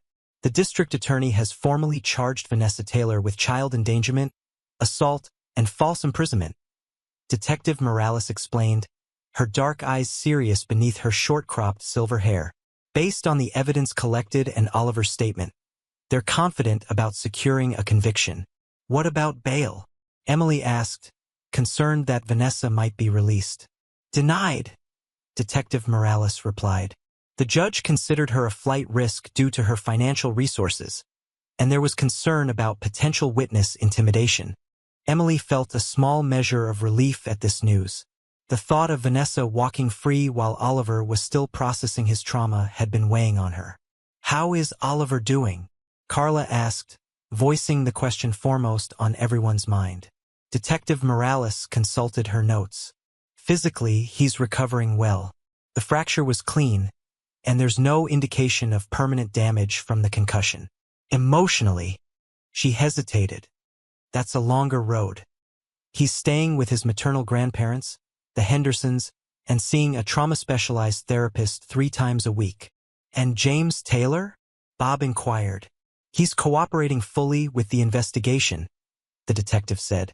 There's no evidence he was aware of the abuse, though he's taking a hard look at his own role in not recognizing the signs. He's attending parenting classes and separate therapy sessions as required by CPS. He's allowed supervised visits with Oliver at the grandparents' home. Emily thought about the brokenness she had witnessed in James Taylor's face at the hospital, the devastation of a man confronting his own blindness. Will Oliver eventually return to his father's custody? That's the goal, Detective Morales confirmed. The caseworkers believe the father-son relationship is fundamentally sound, just severely damaged by Vanessa's manipulation. They're working toward reunification, but it will take time to rebuild trust. What about school? Bob asked. Oliver has been absent for a week now. His classmates are asking questions. Carla leaned forward, tapping her pen thoughtfully against her notepad. We need to be careful about how we handle this. The other children don't need details, but they do need reassurance. And when Oliver does return, he'll need support without being singled out or treated differently. His grandparents have requested homework assignments, Detective Morales said. They're trying to maintain some normalcy and routine. They've indicated Oliver might return to school as early as next week, at least part-time. Emily considered this. I'd like to visit him before he returns, to help ease the transition. Detective Morales nodded approvingly. I think that would be beneficial. The Hendersons have been asking about you. Oliver talks about you a lot. The meeting continued for another 20 minutes, covering procedural matters and the school's role in supporting Oliver's recovery. When it concluded, Emily remained seated as the others filed out, needing a moment to process all that had happened. Bob paused at the door, turning back to her. You saved that boy's life, Emily. Not just physically, you saved his spirit. That's not something many people can say they've done. Emily smiled wearily. I just listened. When you work with children long enough, you learn that what they don't say is often more important than what they do. Well, I'm putting a commendation in your file, Bob said firmly. And I've already told the superintendent about your exceptional handling of this situation. The district is lucky to have you. After Bob left, Emily gathered her notes, her mind already shifting to her planned visit with Oliver. The Hendersons lived in Mapleton, the next town over, about a 20-minute drive. They had agreed to her visit that afternoon. As she was preparing to leave, a soft knock on the conference room door drew her attention. Julia Henderson stood there, her kind face solemn. "I just wanted to thank you," Julia said without preamble. "If you hadn't been so persistent, if you hadn't trusted your instincts." She didn't finish the sentence, but she didn't need to. Emily stood, gathering her belongings. "How are the other students handling Oliver's absence?" "They miss him," Julia replied. "They've made get-well cards. They don't know the details, of course. Just that he was hurt and is staying with his grandparents while he recovers." She hesitated. "I've been trying to prepare them for his return, for the cast and any behavioral changes they might notice. Kids can be unintentionally cruel sometimes." "You're handling it beautifully," Emily assured her. "And we'll all be there to support Oliver when he comes back." Julia nodded, then added, "I keep thinking about all the signs I missed, the withdrawal, the change in his demeanor. I should have pushed harder, asked more questions." "We all have that thought," Emily admitted. "But the truth is, abusers like Vanessa are skilled at hiding their actions and silencing their victims. The important thing is that we did eventually see through it, and we acted." As Emily drove to the Hendersons' home later that afternoon, golden autumn lights slanted through the trees lining the rural roads. Fallen leaves spiraled in the wake of her car, a reminder of the changing seasons. Change was coming for Oliver, too painful but necessary change that would hopefully lead to healing. The Hendersons lived in a comfortable Victorian farmhouse set back from the road, surrounded by mature oak trees and well-tended gardens. Margaret Henderson, Oliver's maternal grandmother, met Emily at the door with a warm but tired smile. In her mid-60s, she had the same kind eyes as her late daughter, though now shadowed with worry. "Ms. Parker, thank you for coming," she greeted Emily, ushering her inside.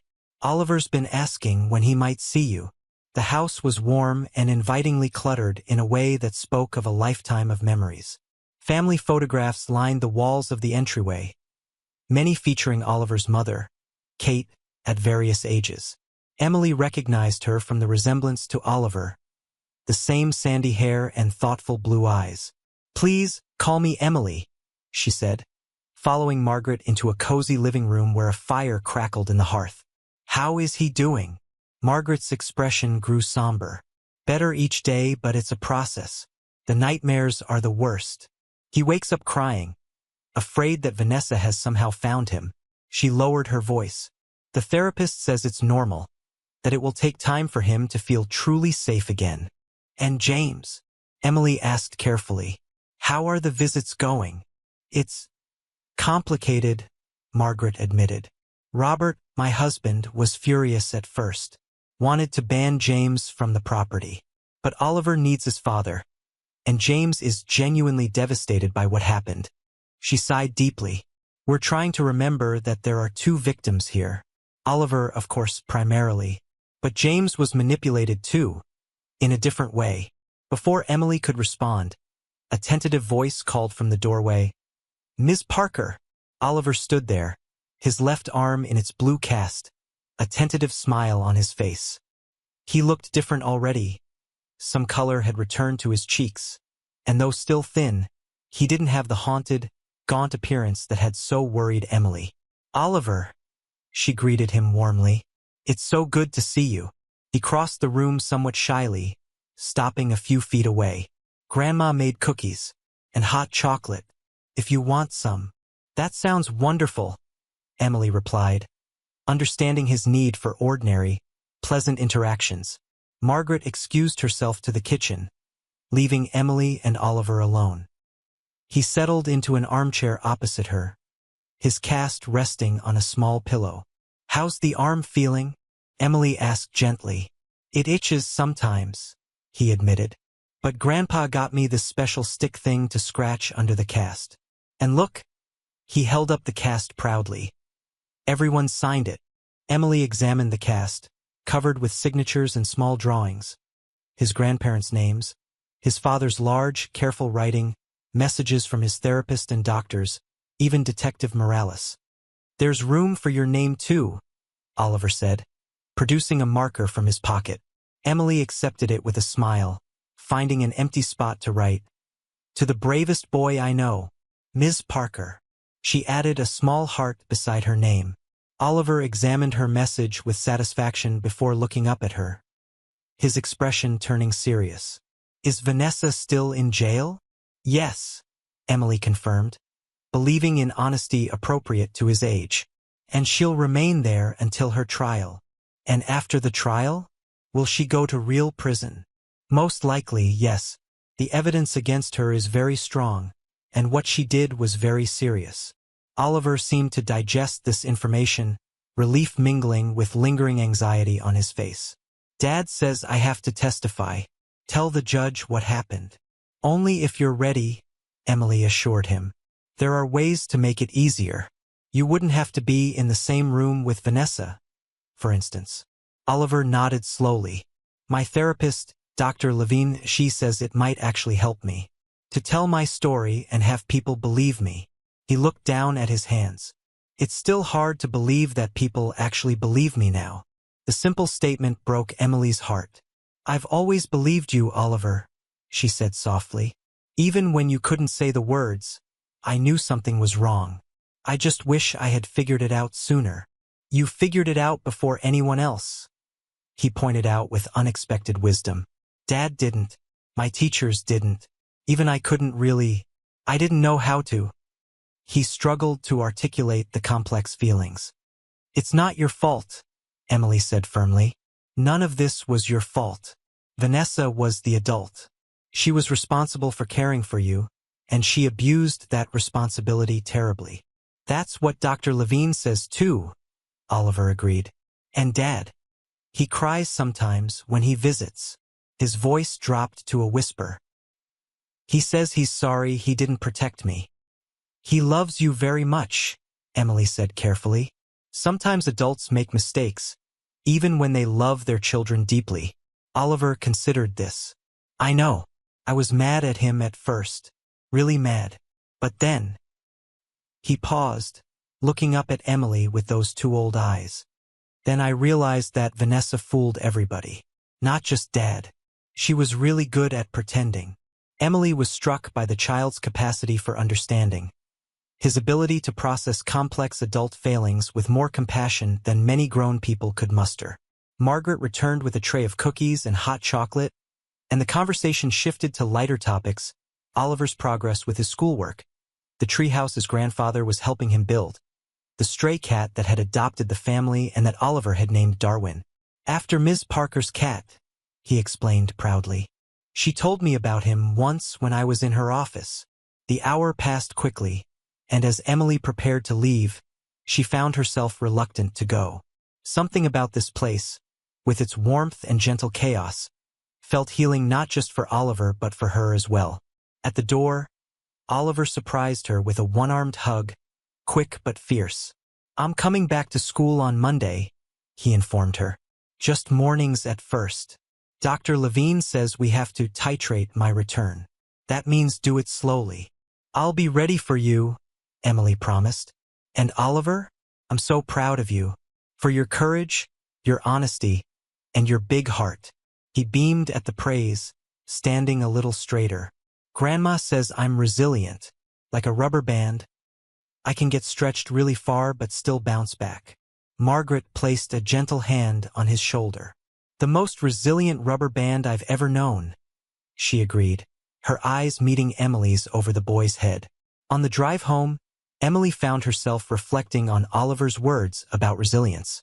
Children were indeed remarkably resilient, capable of recovering from terrible experiences with the right support. But they shouldn't have to be.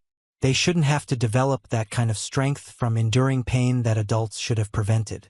She thought about James Taylor, a man who had failed to see what was happening right under his roof, who had prioritized his career over his child's well-being, who had been blinded by his own needs and desires to the suffering of his son. And yet, she couldn't bring herself to condemn him completely. He had been manipulated by a skilled predator, had been grieving his wife, had been trying in his own flawed way to rebuild a life for himself and Oliver. The human capacity for self-deception was profound. People saw what they wanted to see, believed what was comfortable to believe. It took courage to look directly at uncomfortable truths, courage that Oliver had shown in abundance when he finally spoke up about the abuse. Emily resolved to carry that lesson forward in her work, to always look beneath the surface, to question comfortable assumptions, to listen not just to children's words but to their silences, their behaviors, their unspoken pain. Because sometimes the most important cries for help were the ones that couldn't be voiced aloud. On Monday morning, Emily arrived at school early, wanting to ensure everything was prepared for Oliver's return. She had spoken with Julia Henderson about the arrangements. Oliver would attend from 8:30 a.m. until noon for the first week, gradually extending his hours as he adjusted. The classroom was ready, with Oliver's desk positioned where he would feel secure but not isolated. Julia had prepared the other students, emphasizing kindness and normal treatment without diving into details that weren't theirs to know. Emily checked her watch. 8:15 a.m. Oliver and his grandmother would be arriving soon. She had arranged for them to come in through the side entrance near her office, avoiding the busy main hallway with its potential for overwhelming interactions. At 8:20, a soft knock on her office door announced their arrival. Margaret stood there with Oliver slightly behind her, his backpack slung over his good shoulder, his expression a mixture of nervousness and determination. "Good morning," Emily greeted them warmly. "Ready for your first day back?" Oliver nodded, stepping forward. "I'm a little scared," he admitted quietly. "But Dr. Levine says that's normal and I should just acknowledge the feeling and then do the scary thing anyway." "That's very wise advice," Emily agreed, struck again by the maturity forced upon this young boy. "And you know you can come see me anytime today if you need a break or just a quiet place to sit for a while." Margaret squeezed Oliver's shoulder gently. "I'll be back at noon to pick you up, sweetheart. And you have Ms. Parker's number programmed into your new phone if you need me earlier." The phone had been James's idea, a simple device with limited features, intended solely to help Oliver feel secure in his ability to reach trusted adults if needed. It was one of many steps James was taking to rebuild his son's sense of safety and trust. After Margaret left, Emily walked Oliver to his classroom, matching her pace to his slightly hesitant steps. "Your friends have missed you," she told him. "They've made cards for you. Will they ask questions?" Oliver's voice was small. "About my arm? About why I was gone so long? Mrs. Henderson has helped them understand that you had an accident and needed time to recover with your grandparents," Emily explained. "If anyone asks detailed questions, you can just say you don't want to talk about it, or you can come find me or Mrs. Henderson." Oliver nodded, processing this. They paused outside the classroom door, and Emily could see him gathering his courage, straightening his shoulders. "You've got this," she assured him. "And remember, I'm resilient," he finished with a small smile. "Like a rubber band." Julia Henderson opened the classroom door, her face lighting up at the sight of Oliver. "Look who's here, everyone," she announced cheerfully. A chorus of greetings rose from the students, several calling out Oliver's name with genuine enthusiasm. A few rushed forward, eager to sign his cast or show him the projects he'd missed. Oliver's initial tension visibly eased as he was welcomed back into the familiar routine of school life. Emily watched from the doorway as Oliver settled at his desk, already engaged in conversation with the boy next to him, apparently explaining the proper technique for scratching under a cast. The resilience of children never ceased to amaze her, their capacity to heal, to adapt, to find joy even after trauma. As she turned to head back to her office, Julia caught her eye with a grateful smile. No words were needed. They both understood the significance of this moment. Not an end but a beginning. The start of Oliver's journey back to wholeness. The remainder of the morning passed quietly, with no emergency visits from Oliver. Emily used the time to catch up on paperwork, but found her thoughts continually drifting to the small boy who had affected her so deeply. What would his future hold? How would this experience shape him? Would the system that had failed him once be able to protect him going forward? At 11:45, there was a knock on her office door. To her surprise, it was James Taylor, clean-shaven, well-dressed, but with lingering shadows under his eyes that spoke of sleepless nights. "Mr. Taylor," she greeted him, rising from her desk. "I wasn't expecting you. Please call me James," he said, remaining in the doorway. I hope I'm not intruding. He hesitated. Margaret asked if I could pick Oliver up today, part of our gradual return to normal routines. I wanted to stop by and thank you in person. Emily gestured for him to enter and take a seat. How are you doing? She asked simply. James sat heavily in the chair across from her desk, his carefully maintained composure slipping slightly. It's been difficult, necessary, but difficult. He met her gaze directly. I keep replaying every interaction, every conversation, looking for the signs I should have seen. That's a natural response, Emily said gently. But dwelling in guilt won't help Oliver now. What he needs is your presence, your attention, your commitment to doing better. That's what my therapist says too, James acknowledged with a rueful smile. I'm trying to focus on the present and future, not the past I can't change. He hesitated.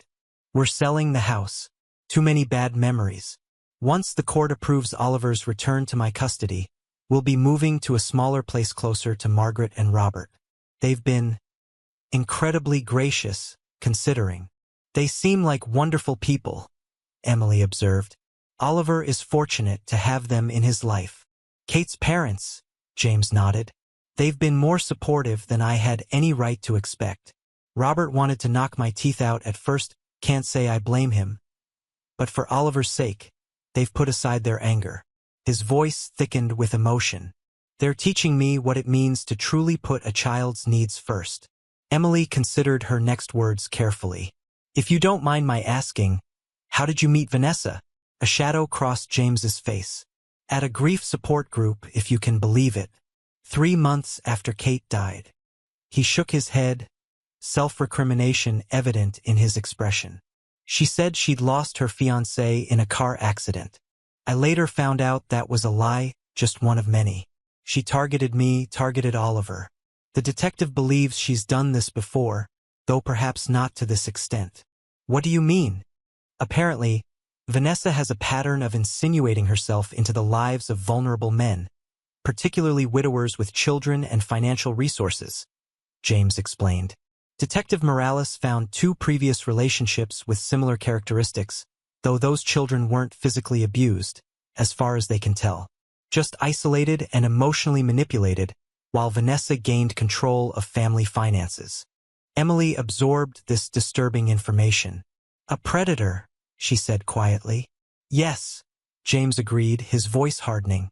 And I invited her into our home, gave her access to my son, my bank accounts, my life. He took a deep breath, visibly working to control his emotions. The divorce will be final soon. She's tried to claim half of everything, but her lawyer dropped her when the full details of the criminal charges emerged. The school bell rang, signaling the end of the morning session. James straightened, composing himself. I should go. Oliver will be waiting.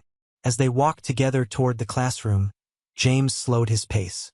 Ms. Parker, Emily, I don't know how to adequately thank you for what you did. If you hadn't been so attentive, so persistent. He trailed off, unable to complete the thought. I was just doing my job, Emily said simply. No, James countered firmly. You went far beyond what most would have done. You saw what I couldn't or wouldn't see. You heard what my son couldn't say aloud. He stopped walking, turning to face her fully. You saved him. How does a parent ever thank someone for that? Emily met his gaze steadily. By being the father Oliver needs now. By listening to him, believing him, protecting him. By helping him heal. James nodded, a new resolve settling over his features. I promise you I will. For the rest of my life I will. As they reached the classroom, the door opened and students began streaming out. Oliver emerged with his small group of friends, laughing at something one of them had said. When he spotted his father, his face lit up with genuine pleasure. Dad, he called, hurrying over. You came. Of course I did, buddy, James replied, careful not to hover or be overprotective in front of Oliver's peers. Ready for lunch? Grandma packed us a picnic to have at the park. Oliver nodded enthusiastically, then turned to include Emily. Ms. Parker, do you want to come? Grandma always packs tons of food. The simple invitation touched Emily deeply. That's very sweet of you to ask, but I have to stay at school for the afternoon. Maybe another time. Okay, Oliver agreed easily. I'm coming back tomorrow. Same time. I'll be here, Emily promised. As father and son walked away, Oliver chattering about his morning and James listening with complete attention, Emily felt a sense of cautious optimism. The road ahead would not be easy for either of them. There would be setbacks, difficult days, moments when the trauma resurfaced in unexpected ways. But they were on the path to healing together. And sometimes that was all you could ask for, not a perfect ending, but a new beginning. A chance to rebuild what had been broken, to find strength in the healing of wounds. For now, that was enough. A bright June sun warmed the playground at Westbrook Elementary, where children's laughter rose and fell like musical notes against the backdrop of end-of-year excitement. Emily Parker stood at the edge of the basketball court, clipboard in hand, supervising the annual field day activities that marked the last week of school. Across the playground, she spotted Oliver Taylor among a group of fourth graders waiting their turn at the relay race. At 9, nearly 10 now, he had grown several inches over the past year. His sandy hair was longer, falling across his forehead in a way that occasionally required an impatient brush of his hand. Most notably, the haunted look that had once shadowed his eyes was gone, replaced by the ordinary animation of childhood. The physical signs of his ordeal had long since healed. The cast had come off his arm in January, and though he'd needed physical therapy to regain full strength, he now used it without limitation. The weight he had lost had returned, along with a healthy color to his cheeks. To a casual observer, there would be no indication of the trauma he had endured. But Emily knew better. She had witnessed his journey over the past year, the good days and bad, the progress and setbacks, the slow rebuilding of trust and security. As the school nurse, she had a unique perspective on his recovery, both physical and emotional. His visits to her office were rare now, but when they happened, they were for ordinary childhood ailments: a scraped knee from the playground, a headache from reading too long, a splinter from the new treehouse his father had built in their backyard. "Ms. Parker," Oliver called, breaking away from his group to jog over to her. "Did you see? I got first place in the long jump." "I did see," Emily smiled. "That was quite a leap. You've been practicing." "Dad and I go to the track on weekends," he explained proudly. "He's teaching me to hurdle too, but I'm not allowed to do that at school yet." He glanced back at his waiting teammates. "I gotta go. We're up next for the relay." He dashed back to his group, exchanging high fives with his friends before taking his position as anchor for their team. Emily watched him with a quiet joy, marveling at the resilience of children, their capacity to heal, to grow, to reclaim their childhood even after darkness. "He's doing well." Emily turned to find James Taylor beside her, having approached without her noticing. Like his son, James had changed over the past year. The haunted guilt that had once etched his features had softened, though not disappeared entirely. He stood straighter, his gaze clear and present in a way it hadn't been before. "He is," Emily agreed. "He's thriving, actually." James nodded, his eyes fixed on his son. "Thanks to you." "Thanks to himself, mostly," Emily corrected gently. "And to you. You've done remarkable work rebuilding your relationship." It was true. After 3 months of supervised visits and intensive therapy for both father and son, the courts had approved Oliver's return to James's custody. They had moved into a modest house in a new neighborhood, close to the Hendersons and to Oliver's school. James had changed jobs, taking a position with less travel and more flexible hours that allowed him to be present for his son in ways he hadn't been before. "It's been a journey," James acknowledged. "Not always easy, but necessary. The best things in life rarely come without effort." Emily knew something of that effort: the family therapy sessions, the nightmares that had persisted for months, the days when Oliver's trauma had resurfaced in unexpected behaviors or fears. But she had also seen the commitment James had brought to the process, his unwavering dedication to making amends and rebuilding his son's trust. "Speaking of effort," James continued, Oliver mentioned you're leaving Westbrook at the end of this year? Emily nodded. I've accepted a position with the Children's Hospital in Boston. I'll be working with their Child Advocacy Center, helping train medical professionals to recognize signs of abuse and neglect. They couldn't have chosen better, James said sincerely. Though Westbrook will miss you terribly. Oliver especially. I'll miss him too, Emily admitted. All my students. But yes, Oliver holds a special place. Across the playground, the relay race began. Oliver's team was in third position when the baton finally reached him. He took off with surprising speed, overtaking one competitor and then, with a final burst of effort, the second. As he crossed the finish line in first place, his teammates erupted in cheers, surrounding him with high fives and celebratory pats on the back. Look at him, James said softly. Sometimes I still can't believe how far he's come. Emily followed his gaze, understanding the complex emotions behind his words. Children are remarkably resilient when they have the right support. That's what his therapist says, James agreed. Dr. Levine has been incredible through all this. Did Oliver tell you he's down to monthly sessions now? He did mention that, Emily nodded. He seemed very proud of the progress. James glanced at his watch. I should go. I'm helping set up for the 4th grade graduation ceremony this afternoon. He hesitated. Will you be there? I wouldn't miss it, Emily assured him. As James walked away, Oliver jogged back over, flushed with victory and exertion. Did you see? We won, he exclaimed breathlessly. You were fantastic, Emily confirmed. A natural athlete, just like your dad says. Oliver beamed at the praise. Then his expression turned more serious. Dad says you're leaving after this year. That's right, Emily replied. I've accepted a new position in Boston. Working with kids who've been hurt, Oliver said, demonstrating his understanding of her new role. Like me. Similar, yes, Emily acknowledged, always honest with him. Oliver considered this thoughtfully. I think that's good. You helped me when nobody else did. You can help other kids too. The simple statement touched Emily deeply.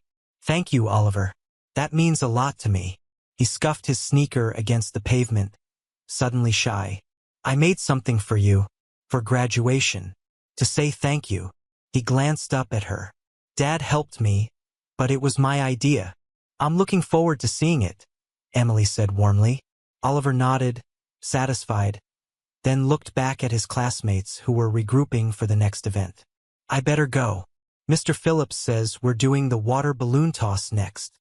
Emily watched him run back to join his friends, marveling at how normal he seemed. Just an ordinary 9-year-old boy excited about field day activities. Yet she knew his journey had been anything but ordinary.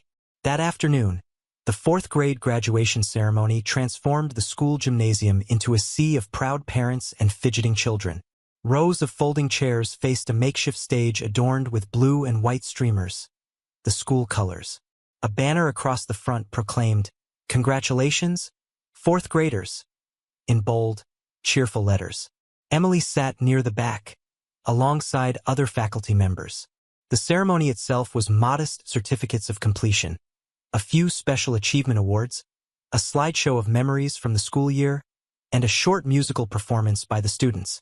But the significance it held for the children and parents far outweighed its simplicity.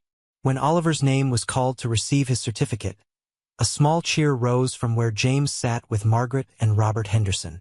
Oliver accepted his certificate with a shy smile, then added something to the principal that made Bob Griffith nod and step aside from the microphone. To Emily's surprise, Oliver turned to face the audience. I'd like to say something," he began, his voice initially hesitant but gathering strength. "This year was really hard sometimes, but also really good, and there's someone who helped make the good parts possible." He looked directly at Emily. "Ms. Parker believed me when I didn't even know how to ask for help. She listened to what I couldn't say out loud." Emily felt tears prick at her eyes as Oliver continued. "Ms. Parker is leaving Westbrook, and I'm sad about that. But she's going to help other kids who need someone to listen to them and believe them. So I made this for her, to say thank you." He gestured, and James approached the stage, carrying a rectangular object wrapped in simple blue paper. Oliver accepted it and descended from the stage, walking directly to where Emily sat. "It's from all of us, really," he said as he handed her the package. "A goodbye present." Aware of the eyes upon her but focused only on Oliver, Emily carefully removed the wrapping paper to reveal a framed drawing. Her breath caught as she recognized Oliver's artistic style, significantly improved over the past year through the art therapy he had embraced. The drawing showed 4 figures standing before a schoolhouse. 3 were easily identifiable, Oliver in the center, flanked by his father and a figure that was clearly Emily, recognizable by her nurse's smock and the stethoscope around her neck. The 4th figure, standing slightly apart but connected by a dotted line to Oliver, was a woman with gentle eyes and sandy hair like his mother, watching over them all. Beneath the drawing, in careful lettering, were the words, "To Ms. Parker, who heard what I couldn't say, thank you for saving me. Love, Oliver." Emily felt a tear escape despite her efforts to maintain composure. She looked up to find not only Oliver watching her reaction, but James and the Hendersons as well, their eyes reflecting the same gratitude expressed in the drawing. "It's beautiful, Oliver," she managed, her voice thick with emotion. "I'll treasure it always." He looked pleased, then suddenly wrapped his arms around her in a quick, fierce hug before returning to the stage to join his classmates for the closing song. As the ceremony concluded and families began to disperse for the reception in the cafeteria, Emily found herself surrounded by the Taylor Henderson family. Margaret embraced her warmly. "We can never thank you enough," the older woman said simply. Robert, more reserved but equally sincere, added, "You gave us back our grandson. There are no words for that kind of gift." James stood slightly apart, watching Oliver, who was chatting animatedly with classmates nearby. "He's going to miss you," he said quietly when Emily approached. "We all will. I'll stay in touch," Emily promised. "And Boston isn't so far away." James nodded, then added hesitantly, "The case is finally closed, by the way. Vanessa accepted a plea deal last week. 10 years, with possibility of parole after 7. Emily absorbed this information. The legal proceedings had dragged on for months, with numerous delays and motions that had prolonged the process. "How's Oliver handling that?" "Better than expected," James replied. "Dr. Levine has helped him understand that Vanessa being in prison means he's safe, other children are safe. That justice doesn't undo what happened, but it acknowledges it." He glanced again at his son. "He's stronger than I am, I think. More able to move forward without looking back." "Children often are," Emily observed.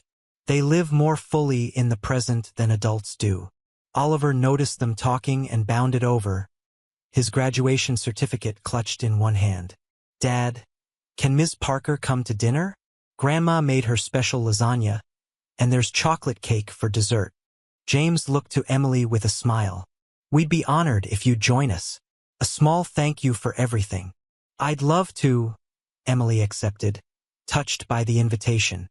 As they walked out of the gymnasium together, Oliver slipped his hand into Emily's with the easy trust of a child who had learned that some adults were, indeed, worthy of that trust.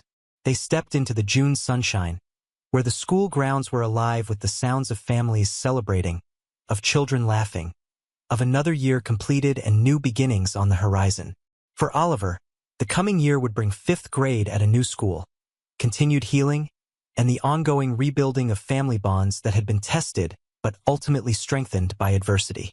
For Emily, it would bring new challenges, new children who needed her attentiveness and advocacy, new opportunities to make a difference.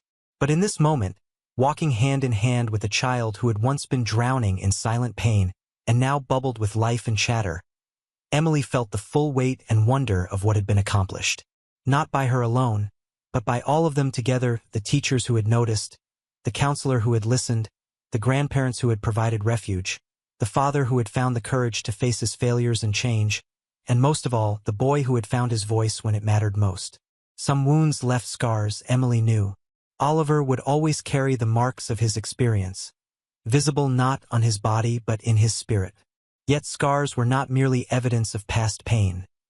They were testament to healing, to survival, to the body and spirit's remarkable capacity to mend what had been broken.